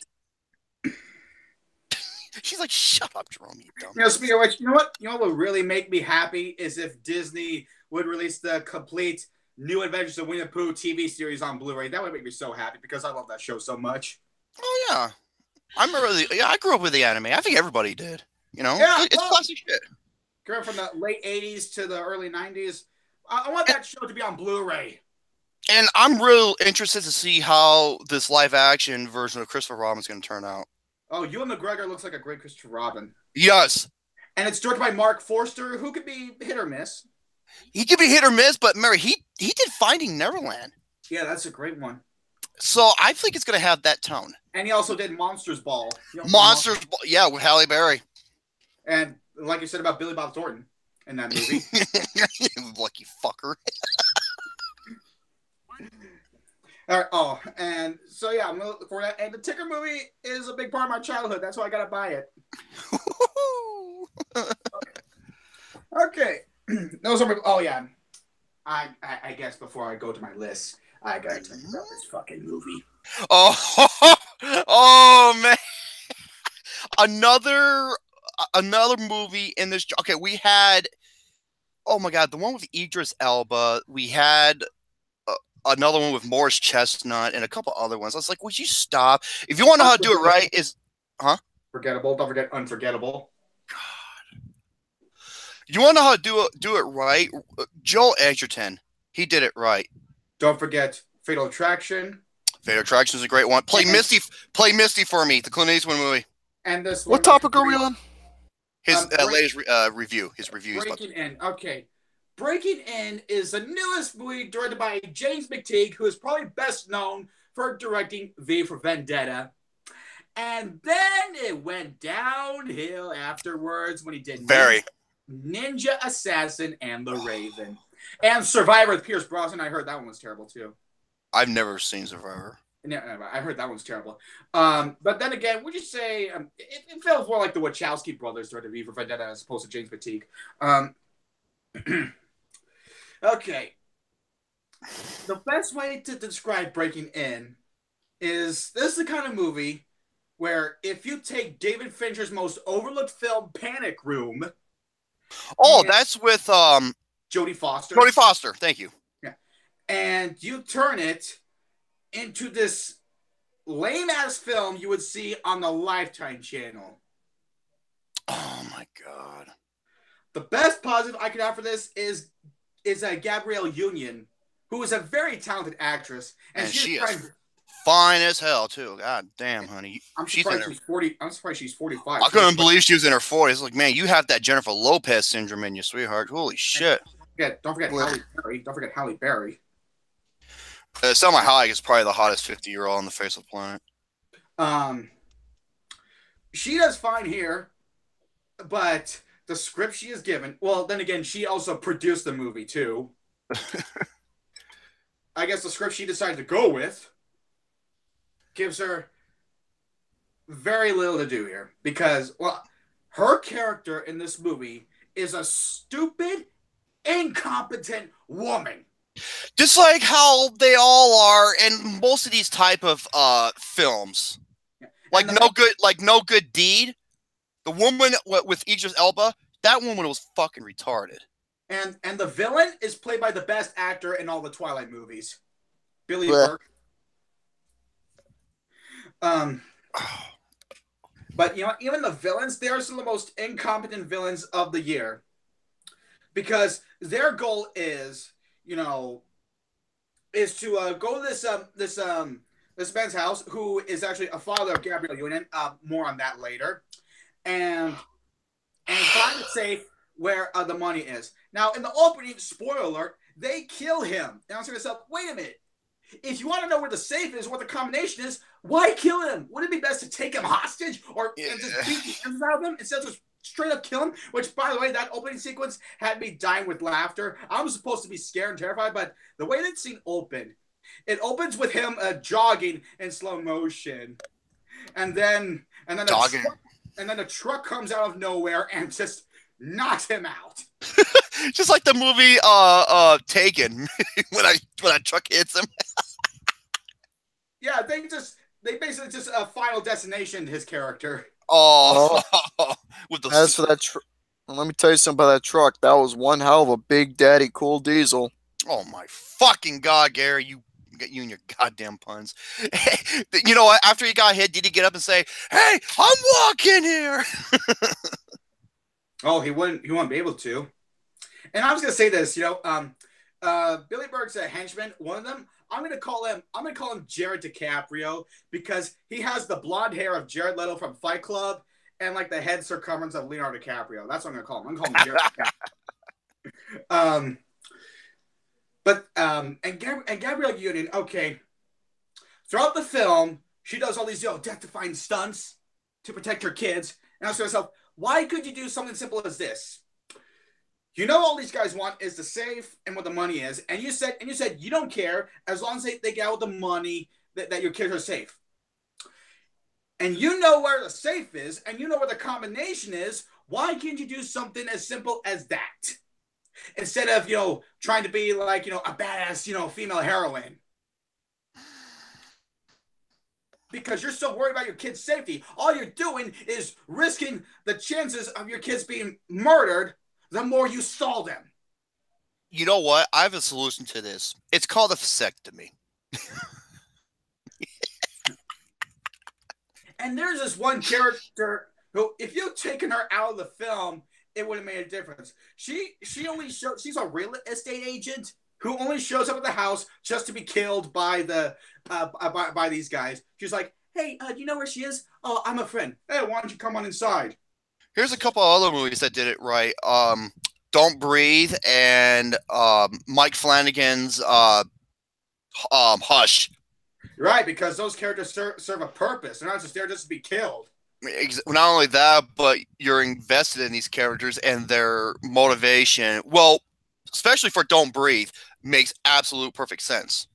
And of course, you can't have a generic, break-in. You can't have a generic break-in film without the husband who is only there just to say everything's gonna be all right, honey. That type of husband in one of these films. Let me guess. Are the cops fucking incompetent in these movies as well? There are no cops in this movie. Oh, okay. Oh. But the husband, the first time we don't even see him. He's just calling her on the phone, saying, just to be one of those husbands in these stalker films, the ones say, "Oh, everything's gonna be all right, sweetheart." One of those husbands in these stupid films. And I gotta talk about her kids in this movie. You have the stereotypical troublemaking little brother. Oh my God. What's really funny is they play this serious, intense spy music over him playing one of those, those helicopters you have flying in the room that has a spy cam on it. They play serious music over that. A kazoo? Oh, you on kazoo? I don't know. And what's even more unrealistic is he knows how this expensive house security works. He knows how that worked. Oh my God. And then you have the typical emo teenage daughter. Oh my God. Let me guess. She's like always depressed and she's not happy and she has that typical emo bullshit look because she acts all antsy to annoy you, yada yada yada. And she has her headphones on throughout half the film. Oh God, listen to that fucking music, Jesus Christ. Yeah. And what makes no sense though is when Gabrielle Union says this to her daughter before they get taken hostage, she says, "You don't have to worry about me." I was like, "What?" She was never worried about you the whole time. Your typical teenage angsty daughter. God damn it! So, What a bitch! What a bitch! So overall, breaking in is just another typical lame ass, stalker or house heist film directed by a one-hit wonder. Pretty much. So overall, this film gets this film definitely gets the thumbs down. Do you have, just for shits and giggles, do you have the boing sound effect? Oh my God! Can you please, if you do, can you play that? Oh, real that's quick? why you brought up the kazoo. Hold on, play it. Oh my God! I'm getting One more.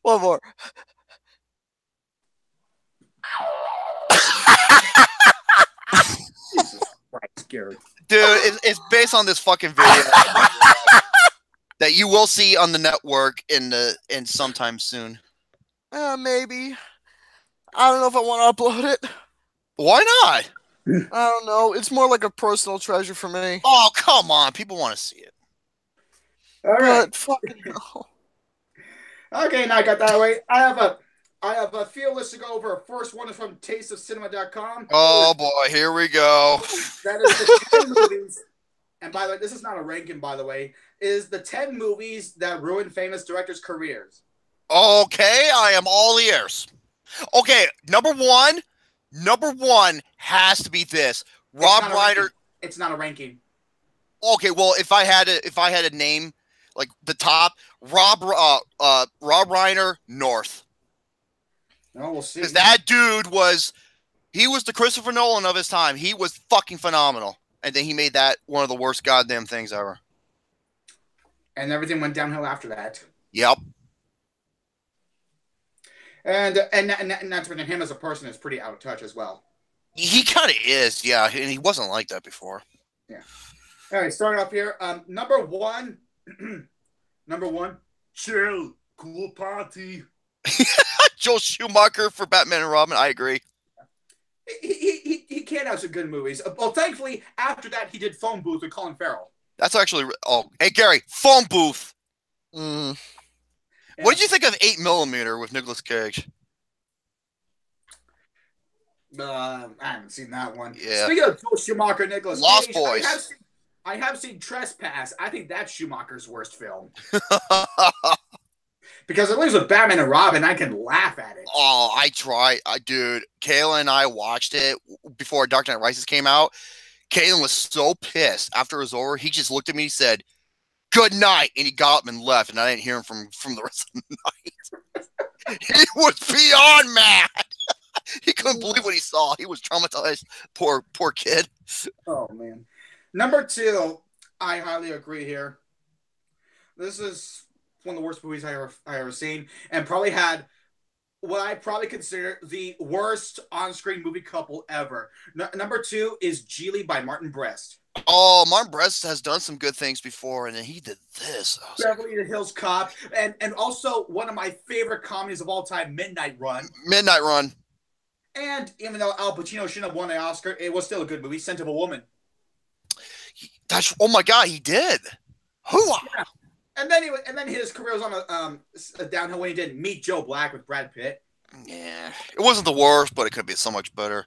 No. Oh my God, Matt Montana actually named a great one. Guy Ritchie for Swept Away. Maybe that's on here too. Oh, it has to be. Number three, Jupiter Ascending by the Wachowski brothers. What? Cloud Asslick? Well, that movie has like somewhat good reviews. Someone like objectively speaking. Actually, that's polarizing as hell. You either love it or you hate it. Yeah, but we're going by like mostly critically panned, not divided. Oh, okay, true. Yeah, Jupiter Setting. I really watch that in Cloud S like any day of the week. Number 4, well, it was the original. It was the original cut, but then the director's cut came in, and people were like, why couldn't that be the movie? Number 4 is Heaven's Gate by Michael Cimino. I've never seen Heaven's Gate. I heard it's like with most of original cuts of Ridley Scott films, where the director's cut. Oh wait! You mean Kingdom to Heaven? Kingdom of Heaven. Yeah, he did Kingdom of Heaven. People are saying the director's cut. Even Ridley Scott said, "Why could I release the director's cut of Kingdom of Heaven?" They said the director's cut for Kingdom of Heaven was amazing because a lot of Ridley Scott movies are like where the director's cut is better. Actually, you're kind of right. Yeah. Gary, be quiet. Number 5, the remake of Rollerball by John McTiernan. Oh, John McTiernan, the guy who brought you Die Hard, Die Hard 3, Predator, The Hunt for Red October. Right. And the last film he did was a not a good Pulp Fiction reunion, Basic with John Travolta and Samuel Jackson. Oh. Gary, what the hell are you doing? Now he's been in prison for something, and wait, he was in prison? I didn't know about this. Yeah, he did something that was like a huge effect on his career, and we haven't heard from him in a while since then. Oh, hey, Hunter. What? Hey, I was glad you showed up. How's it going, buddy? Hunter Hughes. Oh, okay. Number 6, Miami Vice by Michael Mann. Okay, Miami Vice was bad. Black Hat was worse. Well, thankfully, after Miami Vice, he did Public Enemies, which is actually underrated for a Johnny Depp movie. I thought that was fine. Yeah, I thought it was okay. Number 7, Pinocchio, Roberto Benigni. The American version of Pinocchio, that is. Mm-hmm. I heard the Italian version is good. The American version had some, I don't know, bad dubbing. I know another one. Catherine Hardwicke for Twilight. That's another one. Another one I thought of. Zack Snyder. Sucker Punch. Oh my god. Number 8 pisses me off. Number 8 pisses me off. Well, yes, it's not a good movie, but he was not the director, though. Even though he did some uncredited scenes, but he's not the director. Number 8 is Waterworld, directed by Kevin Costner. It was Kevin Reynolds who directed Waterworld. Kevin Reynolds, not Costner. Costner had a hand in it, but he wasn't the main dude behind it. Dumbass. If you're talking about The Postman, then yeah. Yeah. Darren Aronofsky for Mother. Mother's a polarizing film, though. Yeah. Number 9. Well, thank God he revived his career way later. Number 9 is Showgirls by Paul Verhoeven. I agree 100% because Paul Verhoeven was one of my favorites. He did RoboCop. I love the director's cut of RoboCop. Total Recall, one of my favorite movies of all time. Basic Instinct, a badass like sensual thriller. And then Starship Troopers, it's fun for what it is, even though it's dumb, it's fun. And then Showgirls, what the fuck was that garbage? You gotta see L. I think that's his best film since Total Recall. Wait, that's the movie he did not too long ago, right? It came out 2016, and it was nominated for Best Actress, and rightfully so for Isabelle Huppert. You have got to see that one. E-L, right? Yeah, E-L-L-E. Oh, L. The E is silent. Okay, the first thing that could come to mind, like the very first shot, when you see the very first shot of the movie, the first thing that's coming to mind is, oh, that's right, I'm watching a Paul Verhoeven movie. It's an erotic thriller. Let's put it that way, because it's okay. And number 10, Attack of the Clones by George Lucas. First of all, where is Rob Reiner of North? Where's Rob Reiner for North? Where's Late in the Water for M. Night Shyamalan? I would have gone earlier than that. I would have said The Village. Well, The Village had more mixed reviews, but Late in the Water was more panned. Oh my! Late in the Water is. John Campion named it the worst film of the year. Just to give an update about Hannibal, he's been having some errors trying to get in. Okay, can't blame the guy for trying. You know, at least give him credit for that, and apologies for not having him on. You know, it's just out of his control. So, But hopefully we can. Oh, wait, I know another one. Where's Mel Brooks for Dracula?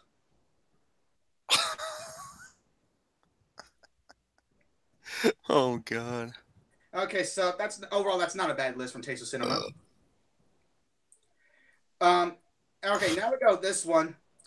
It's from Cinemaholic.com, and that is the 28 best movies of the 2010s so far. Okay, I want to hear this shit. All right, number 28. I know this fucking list is gonna piss me off too. God damn it. Number 28 should be a bit higher. Her. I like it where it's at, but let's just see where the rest of this goes. But I love her. Her is amazing. Number 27. Well, okay, read full article, sure, yeah. You know, article. God. Yeah, Anyways, I love her. I love her too. She brings me joy. I'm sending her the timestamp. Shut the fuck up. Number 27, Blue Jasmine. Fuck you! I love the film. It's in my top 10 Woody Allen films. I don't know if I put it on this list, though. Oh, I fucking hate Woody Allen. That's just the thing, though. Yeah. Number 26, love this film. Sorry. Good Lord. Scary. Number 26, Perks of Being a Wallflower. Really? Oh. Great film. Love it. Hey, Gary. Tiffany says, "Who's her, Gary?" Her is that movie. You are in the doghouse. Number 26. Number 25, you mean? Number 25 is Somewhere. Over the Rainbow. Fuck you! I was about to say that too. It's I never seen it, but it's a Sofia Coppola film. Oh fuck! I don't. Number 24. Okay. Even though I love the film, but we can all agree this is his weakest film in his filmography. Interstellar. I don't really consider it to be one of the best films of this decade so far. Yes, on the first 2 hours. Hell no on the last 50 minutes. To me, it's Nolan's weakest film. Well, it's because of the last. It's the last 50 minutes. That's why. It had some pretty bad sound design. The sound, yeah, because the music was way too loud. Yeah. And it got nominated for Best Sound over Fury. Come on. That was ridiculous. Number 23 should be higher. Speaking of Christopher Nolan, Dunkirk. That should be way fucking higher. Number 22, Call Me By Your Name. Love the movie. Give me a fucking break. Number 21 should be higher, like top 15, Lady Bird. God damn, this list! I knew this fucking list was gonna piss me off. Next page, I guess. Can't put them all in one page. Okay, sure. You're like Taste of Cinema in regards to that. Fucking motherfuckers. Number 20 should also be somewhere in the top 15, The Wolf of Wall Street. That should be in the top 5. Hey, I only care that's higher than Lady Bird. That should be in the top fucking 5. Number 19, Whiplash. It's over Lady Bird. I can agree to that because Whiplash was incredible. Number 18, Ida. Haven't seen it. What the hell is Ida? It's a foreign film. I have no idea. I have no idea. Number 17, Mad Max Fury Road. I like it where it's at. Number 16, hell yes, Before Midnight. Oh my god, Richard Linklater. You already know what comes out before midnight. Fuck off, Gary. Have you heard the song Maneater? There you go. Yeah, Hall & Oates, Gary, you motherfucker. Next, good lord. That's why I hate. Yeah. Get to the lit. Get to the. Thank you, Jesus. Oh, C.A. Cougar, I wouldn't be surprised either. Fuck. Number 15, and number 15, Amour. What the fuck? That's amore. Oh my god. Yeah, that's why it's 2 old people fucking living their lives till they're dead. I don't give a fuck. Oh, yes. Let's nominate that for Best Director. It's not we can nominate that over. Oh wait, Ben Affleck, Argo. Ben Affleck and Catherine Bigelow. Fuck off. Yeah. Number 14, Drive. Fuck, man. God, I fucking hate this goddamn list. So like I said, man, the cars were great. Shut up. Number 13, 12 Years a Slave. That is a phenomenal. I'm gonna tell you if Boyhood's gonna be number 5. I know that's gonna be rank high. Let me just tell you, if it's gonna be in the top 5, dude, I'm fucking calling it quits for the rest of the night. Number 12, interesting. Carol, love the film. Oh my god, this list is fucking trash. Love the film. I have it on Blu-ray, by the way. Number 11, I've never even heard of it. Certified Copy. Certified cock. This list is because it's getting fucked by. I'm getting fucked by it. Next page. Good God. Number 10. So it's only placing 5. Yeah, I don't know. This is why I hate doing this list. It's so slow. It takes a long time to get to the next page. But anyway, number 10. Love this film. A Separation. That is the foreign film. I have never seen it. It's a really good one. It's a really good film. Number 9. Gravity. I'm happy that's in the. Okay, that's probably one of the few picks that I was like, I can understand where it's at. Number 9 again. Didn't check their typing on that one. There's 2 number 9s here. Oh my god. Is it a tie? No.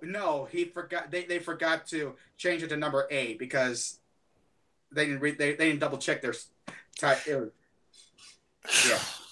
that was an error they did.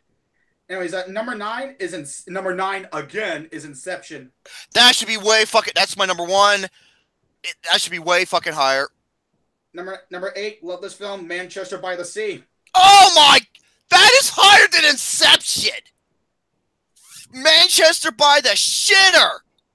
Fuck, dude. Filled with DOF bullshit. Number 7, love this pick here, La La Land. Ah! Fuck. Number 6, Zero Dark 30.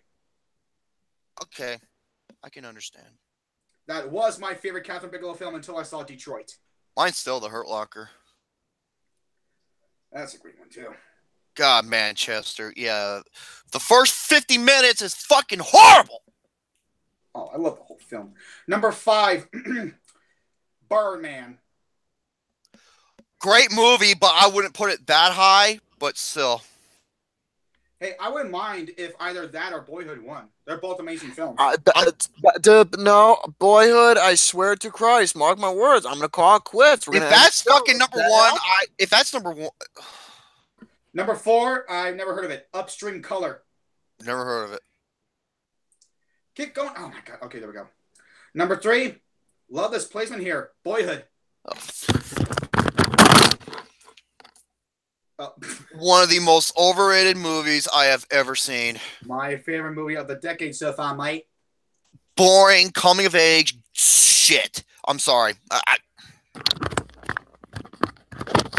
I'm just glad I wasn't number 1. That's all I'm going to say. Number 2, really interesting placement here. I love the shit out of this movie, but I don't put it that high. Shame. Oh, the guy who also did 12 Years a Slave, the Michael Fassbender film. Yeah, I think this list can burn in fucking hell.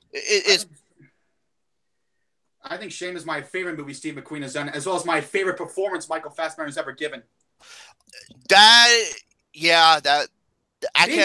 can't disagree with that. He should have won Best Actor that year. But, okay, it's 17. It says 17. Wait, let me guess. Okay, let me guess what number 1 is. Okay, is number 1 The Social Network? That's 9 on this list, which is a shame. That is okay. Toy Story 3. Nope. Okay. Number 1, The Tree of Life. What the fuck? Fucking bullshit.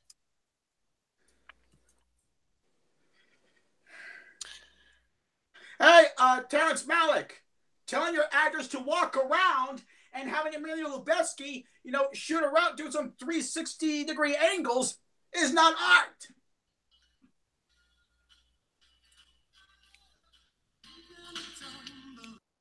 Okay. First of all, okay, Where's Inside Out or Dragon 2 or Toy Story 3 or 50-50 or any of the Apes films or Gone Girl or Nightcrawler or The Martian or The Force Awakens? Black Swan. I could say Black Swan. Put Black Swan on there. There's no Social Network.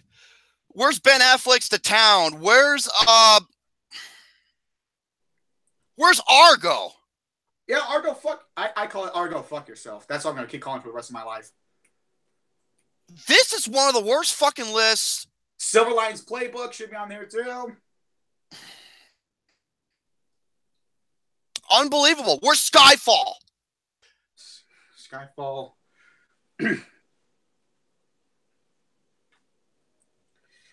Yeah, like I said, hey, Terrence Malick, telling your actors to just walk around and have Emmanuel Lubezki, shoot around them at like a constant 360-degree angles and up the sky. That's not art, man. Yeah, this list is biased when they don't even have any graphic novel superhero films like Civil War or maybe Dark Knight Rises or X-Men Days of Future Past or Logan.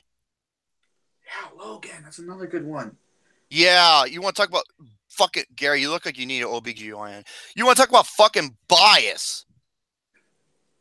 This list is absolute fucking This is an F. I'm giving this list an F. This is one of the worst fucking lists I think I've ever heard. The Tree of Life, a pretentious fucking garbage film. Oh, let's just go out and just walk and, make some metaphoric connections about life. Suck my ass. The movie is good looking. You got to give it that because Emmanuel Lubezki. Looks can only get you so far. That's why I said I did a retweet on Twitter. Of a film, bro. Look at a picture. It says movie with nice cinematography, and I asked, "Is this a masterpiece?" And I said, "Terrence Malick movies in a nutshell." I got you a couple other. Okay, where's the Dallas Buyers Club? Where's the place beyond the huh? Place Beyond the Pines. Place Beyond the fucking Pines, man. Oh my God. Yeah, 0 out of 10. Okay. Yeah, sure, there might be some films on there that deserve to be on there, but it's overtaken by other films. It just makes me question why. This is, yeah. I bet you fucking Film Twitter made this goddamn list. Mm-hmm. Fucking PDCA, cock-nobbling pricks. Okay, I have one more list to go here, and this is a more personal list. A more personal list here. And that is the top 10 performances in all 4 categories from the 1980s. Oh, yeah, your list. Okay. Now, I have checked out his list. It was been a while before I saw him, and these are actually really good lists. I at least with Brady Boo, he knows what he's fucking talking about. All right, start off with lead actor. Number 10, Henry Fonda in On Golden Pond. Yeah, that's where he won his first Oscar, right? And his only. That was like a posthumous award. You know what else he should have been nominated for and maybe won? Once Upon a Time in the West. That is like one of the greatest villains I've ever seen in a movie. Yep. He was fucking ruthless. It's one of the greatest Westerns ever. Oh, yeah.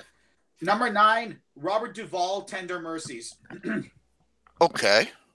Plays a country singer. That's a great one. Number 8, William Hurt, Kiss of the Spider Woman. Oh, yeah. Oh, yeah. Number 7, Paul Newman, you were great in The Color of Money, but like with Al Pacino, Scent of a Woman, that was basically a sympathy award for you. Yeah, for The Hustler. Yeah. No, Color of Money. Color of Money. The sequel. Oh, no, he was in The Hustler, but it was like a sequel to that, basically. Yeah. Great film and great performance, but he should have won a long time ago for HUD. And by the way, that was the inspiration for the video game Doom.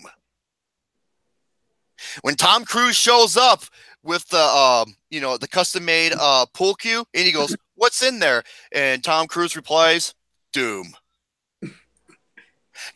That's where the idea of the game, the name came from. No joke. God, really? I'm dead serious. What do you think got me to be? I wonder if Ed gives some credit to Martin Scorsese for that. What do you think the film was that got me into playing pool in the first place? Exactly. Yeah, Color of Money. But anyways, number 7, the real best actor the real best actor of 1986 wasn't even nominated. Jeff Goldblum, David Cronenberg's The Fly. The Fly. Okay, as much as I fucking hate David Cronenberg, that is one of the greatest remakes of all time. Oh yes. Number 6, Ben Kingsley, Gandhi. I agree. Okay, I think the movie should have never won over, but his performance in that movie is mind-boggling. It's just so good. There was no one else other than him who deserves that award. Although I do wish Sylvester Stallone was nominated for First Blood, especially for the last 10 minutes. Yep, and I'm glad they stuck with the ending that they went with other than the alternate ending, because, you know, the alternate ending, that's how it was in the book, but the way they ended it was perfect. Well, I wish they would have stuck with the books ending. That way we don't get unnecessary popcorn sequels. Hey, thank James Cameron for that. Oh, God. Anyways, number 5, Michael Douglas as one of the greatest villains ever. Gordon Gekko and Gordon Gekko in Wall Street. Greed is good. It works. Oh, yeah. Wall Street's awesome. Number 4, F. Murray Abraham and Amadeus. Amadeus. I got you. Beat you there, Gary.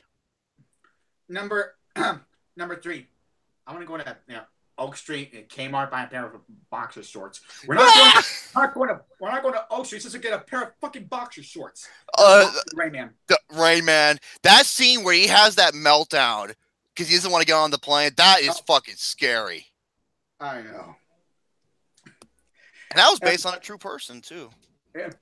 And number 2, I couldn't help but place it as a tie because they both equally give phenomenal performances that exact same year. Let me guess. Is it Platoon? No, this is lead actor. Oh, I'm so sorry. Number 2 is Robert De Niro in Raging Bull and John Hurt in The Elephant Man. I couldn't resist. The Elephant Man. I legitimately wish it was a tie that year for that Oscar for Best Actor. If that was a tie, if that was actually a tie, I would have screamed with joy because they were both equally phenomenal that year. Has there ever been a tie for like the major awards? Yeah. Katharine Hepburn won for The Lion in Winter, and Barbara Streisand won for Funny Girl, both at the same time for Best Actress. Okay. And number 1 of the best examples of a transformation performance, Tom Cruise, Born on the 4th of July. I agree 100%. That is also my pick for the best performance of the 1980s. That should have been his Oscar because this is a great example of a transformation performance. First half, he was a young kid who was ready to go to war. Second half, he's a troubled, drunken, handicapped. Ron Kovic. Exactly. Yeah, Born on the 4th of July, Oliver Stone's masterpiece. I'm glad he won Best Director, too. That deserved it. Should have won Best Picture and should have won Best Actor as well. As much as I love Dan Day-Lewis in My Left Foot, I'm sorry. No, it should have went to Born on the 4th of July easily. Yeah. No discredit to Dan Day-Lewis in my Left Foot. He was great in that. But Tom Cruise transformed himself in that movie. Yep. Wait, what do you think of Mulholland Drive? I'm not a fan of David Lynch other than The Elephant Man. It's been a very long time since I saw Mulholland Drive. So I have to go back and rewatch it. It is one crazy movie. I love it so much. Wait, no Michael J. Fox for Back to the Future? No. We'll get to that later. Now for lead actress. Number 10. Yeah. Number 10. Hell no to the movie winning best picture and adapted screenplay, but best actress, yes. Jessica Tandy and Driving Miss Daisy. Driving Miss Daisy, I agree. Really good movie, but not even close to best picture or adapted. Dude, the two best films that were the 2 best films didn't even get nominated. Glory and Do the Right Thing. What should have won adapted screenplay? Field of Dreams. That should have won adapted screenplay. That should have won Best Picture over. What was the other nominees? Don't worry about it. I'll look them up. I know by heart because. Of course you do, you little. There was a Dead Poet Society. I'm glad I won Best Original Screenplay. There was Field of Dreams. There was Driving Miss Daisy. There was Born on the 4th of July. That should have fucking won. Okay, never mind. Hey, Garrett Bear, you still there, boo? Yeah. Why and you there so was my quiet? left foot. And there was My Left Foot. Just listening. Glory hole. Number 9, Mary Tyler Moore in Ordinary People. Okay. Ooh, Even though I won even over Raging Bull, but No, or Empire Strikes Back, which wasn't even that nominated. wasn't even fucking nominated. Yeah. Number 8. This is where we get to the most infamous Oscar speech of all time. Sally Field places in the heart. Like, you like me? No, fuck you. Number 7. Jodie Foster in The Accused. That's right. And was that 1989? 1980. I thought no. I thought she won, and then like a few years later, she won it again for Silence of the Lambs. Yeah. She plays a rape victim in The Accused. She was phenomenal. She deserved that Oscar. Mm-hmm. Number 6. Speaking of, deserving that Oscar but didn't win. Number 6. Get away from her, you bitch! That should be higher, man. Oh my goodness. Well, it's close to top 5, Mike. Number 5. 1988. Thank you. Number 5. Shirley MacLaine in Terms of Endearment. She is like one of the best mothers in film. She deserved that Oscar. Love her. Number 4. Meryl Streep in The French Lieutenant's Woman. Oh, okay. You had me going. I was just like, what?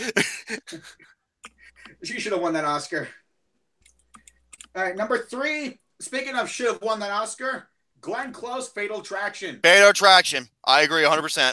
And I'm glad the movie originally, the original cut the ending had to be changed because it pissed off so many people. So they changed it to what you see in this version now, which is good.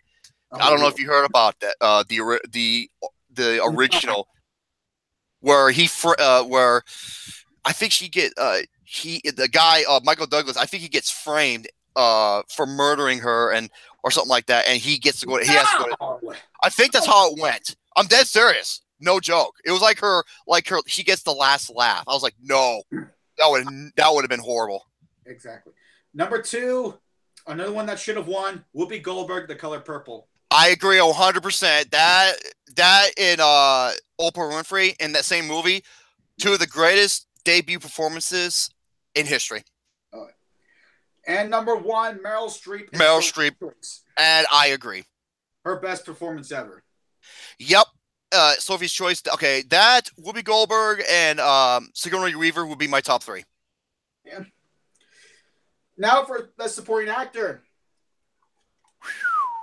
Okay, Tom Berenger and William Dafoe from Platoon should be up there.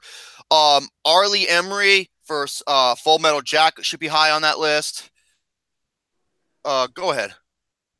Number 10, Timothy Hutton in Ordinary People. Okay. Number 9, John Gielgud in Arthur.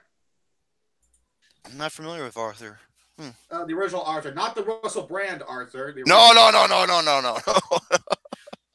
Number 8, Jack Nicholson as the astronaut in Terms of Endearment. Okay. Number 7, Great Scott, Christopher Lloyd, Back to the Future. Oh, I love that pick. Number 6, Hein S. Ingor in The Killing Fields. I heard of the movie, but I'm not too familiar with it. Really amazing performance. Number 5, Louis Gossett Jr. in An Officer and a Gentleman. Oh, the drill sergeant. Yes. And it was written by Taylor Hackford, too. Back when he was great, and and then he did Ray and everything, and then he did that Parker movie. I'm like, what the fuck were you thinking? And then he did was not a good comeback for Joe Pesci, which was Love Ranch. I never saw Love Ranch. It stars his wife, Helen Mirren. Anyways, number 4. Bring me my bananas. Oh my God! Thank you, Alan Rickman, Die Hard. Yes, he should have been nominated, and you know what? He should have won Best Supporting Actor that year. That was his first performance. Yes, it was a great breakthrough. No, he's like, Mr. McClane, a yippee-ki-yay, a motherfucker. Dude, when people think of Alan Rickman, I don't think of fucking Harry Potter. I think of Die Hard, goddammit. Mr. Cowboy. Now, I'll kill another one. Where are my detonators? I want to go watch Die Hard for Alan Rickman. He's one of the greatest villains of all time. Number 3. First time, and the worm has definitely turned for you, man. Willem Dafoe in Platoon. Platoon. Okay, number 2's got to be Tom Burns. I'm surprised you don't have those as a tie. No. Number 2, Denzel Washington in Glory. Glory. I thought that was. I don't know if that was my number 1 or not.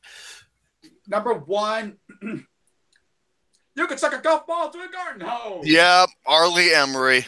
One of my biggest Oscar snubs ever. Arlie Ermy, Full Metal Jacket. And he won the Golden Globe. No, he was nominated, but he didn't win. Oh, I thought you won the Golden Globe. He was nominated, but he didn't win. He should have been not. And people say, nah, he didn't deserve to be nominated because a lot of his dialogue was improvised. That's what makes it even better. You want to know an example of an improvised performance that was like 80% improvised, but still got nominated? Peter Sallis and Dr. Strangelove. A lot of that was improvised. So what the hell are you talking about? Heath Ledger in The Dark Knight, the fucking hospital scene, that was improvised, and the bombs were supposed to go off, but they stopped. And he's like, what the hell happened? And no one was like, keep it rolling. And, he's still playing in character, and he's trying to get the fucking thing to start. And all of a sudden, boom, he got it to go. And he jumped, and it scared the shit out of him for real. And they got it to go, because they only had one chance at that. That's a great example of improvising. So what the hell shouldn't have been nominated because improvised my ass. Yeah. Now for Best Supporting Actress. Oprah Winfrey should be near the top of that list. Oh god, I'm trying to think who. That's like one of the biggest known ones. But go ahead. Number 10, Olympia Dukakis in Moonstruck. It's not bad of it, even though Cher said that. She was great, but she didn't deserve that Oscar. No, she didn't. Number 9, Gina Davis in The Accidental Tourist. Oh, my favorite Gina Davis performance is the Ridley Scott movie. Thelma and Louise. That's probably my favorite too. Yep, love it. Number 8, Linda Hunt in The Year of Living Dangerously. I'm not too familiar with that. It's a Peter Weir film. Really good movie. Number 7, Jessica Lange in Tootsie. I agree 100%. That is an amazing role. Number 6, Peggy Ashcroft in The Passage to India. Not too familiar with that. Number 5, Maureen Stapleton in Reds, Warren Beatty's Reds. Is that Reds is Yeah, Jack Nicholson. Mm-hmm. That's a great one. Number 4, Brenda Fricker in My Left Foot. Okay. Number 3, Diane Wiest in Hannah and Her Sisters. Okay. That's the only performance that should have won the Oscar, not Michael Caine in Hannah and Her Sisters. Over Willem Dafoe in Platoon or Tom Hardy. No. I wish they would have won as a tie. Or, even though he was nominated that year, but he was nominated for the wrong movie. It should have been Dennis Hopper for Blue Velvet, not Hoosiers. I will agree, because despite I don't care for that movie that much, but what made the movie was Dennis Hopper. Yeah. Number 2, Mary Steenburgen and Melvin and Howard. Okay. And number 1 is Oprah for The Color Purple. Thank you very much, Pretty Boo. Right. I should treat you like Winnie the Pooh. Give you a jar of honey for that. She should have won that Oscar. No. The Color Purple was nominated for 10, 11 awards. Didn't win a single fucking Oscar, and Roger Ebert even called it the best film of the year. It didn't even win. It should have won at least adapted screenplay. Didn't win that. It didn't win anything. And that is where it was like marked for heavy controversy of racism. Right. Went to Out of Africa. Out of Africa wins. Oh my god, that movie fucking sucks. What's Scare Bear? I guess that did it then. Yeah, that's all my topics, Mike. Alrighty, folks. Well, for Hannibal's sake, I've been texting him through the episode. I tried getting him on. No avail because the internet, because Hangouts was being a dick on them, but tried to bring them on, but failed. But we gotta keep going. But I'm gonna try and get them on whenever, hopefully possible. We'll just have to see how things will go. We'll try and get them on with it. We'll try and get them on sometime soon. But next episode, we got to try and have a new guest. Why? So we can have variety and keep the show going within its plan and give other folks a chance. But I still promise I'll bring Hannibal on for a future episode when the time comes. So now, as for this, folks, I hope you all had yourself a good time with this episode. I hope you enjoyed yourselves, went successful, and everyone did their part and went really well. So I'm glad it went well, and I hope everybody in the chat had a great time. And stay tuned for episode number 47 around next Sunday or so, I believe. But episode 50, since we're on the road to there. Episode 50, I'm not so sure what we're going to be doing. Probably movie Jeopardy. That's the plan for episode number 50. That's for 50, yes. As for episode 50, what we're planning on doing is we're going to go over some of our favorite guests that we've had on the show in previous episodes, and I think we had an idea of who we want on the show. We don't say who, but we pretty much have three people. Three people of who we want on the show to be our guests to play this game. And as for who they are, we'll let you know by episode number 49 who those guests are when the time comes. So, folks, I hope you all enjoy episode number 46 here. Please subscribe to this channel, subscribe to the Film Reviews channel, and folks, please do me a big favor, and it'd be greatly appreciated. Check out my main channel, NG2C Network. It's on its way to 700 subscribers, but thing is, one thing I appreciate is you folks check out the videos for that channel. The gameplay on there, it's great. Camera work, it's great video, it's great entertainment. And it's not only gameplay, but we are doing some variety stuff, and I'm trying to do my part on my best to try and keep that channel going, because folks, if it wasn't for that main channel, the network wouldn't have even begun. So please, folks, check out the main channel. It would be greatly supported. It doesn't have movie shit on there, but you know what, this is like the main channel for like reviews just to watch Romy loses whatever. Yeah, only go watch that. So, whatever. You didn't say only. You said you can. Go on there and watch that. Whatever. Just give the channel some love. I'd be greatly appreciated.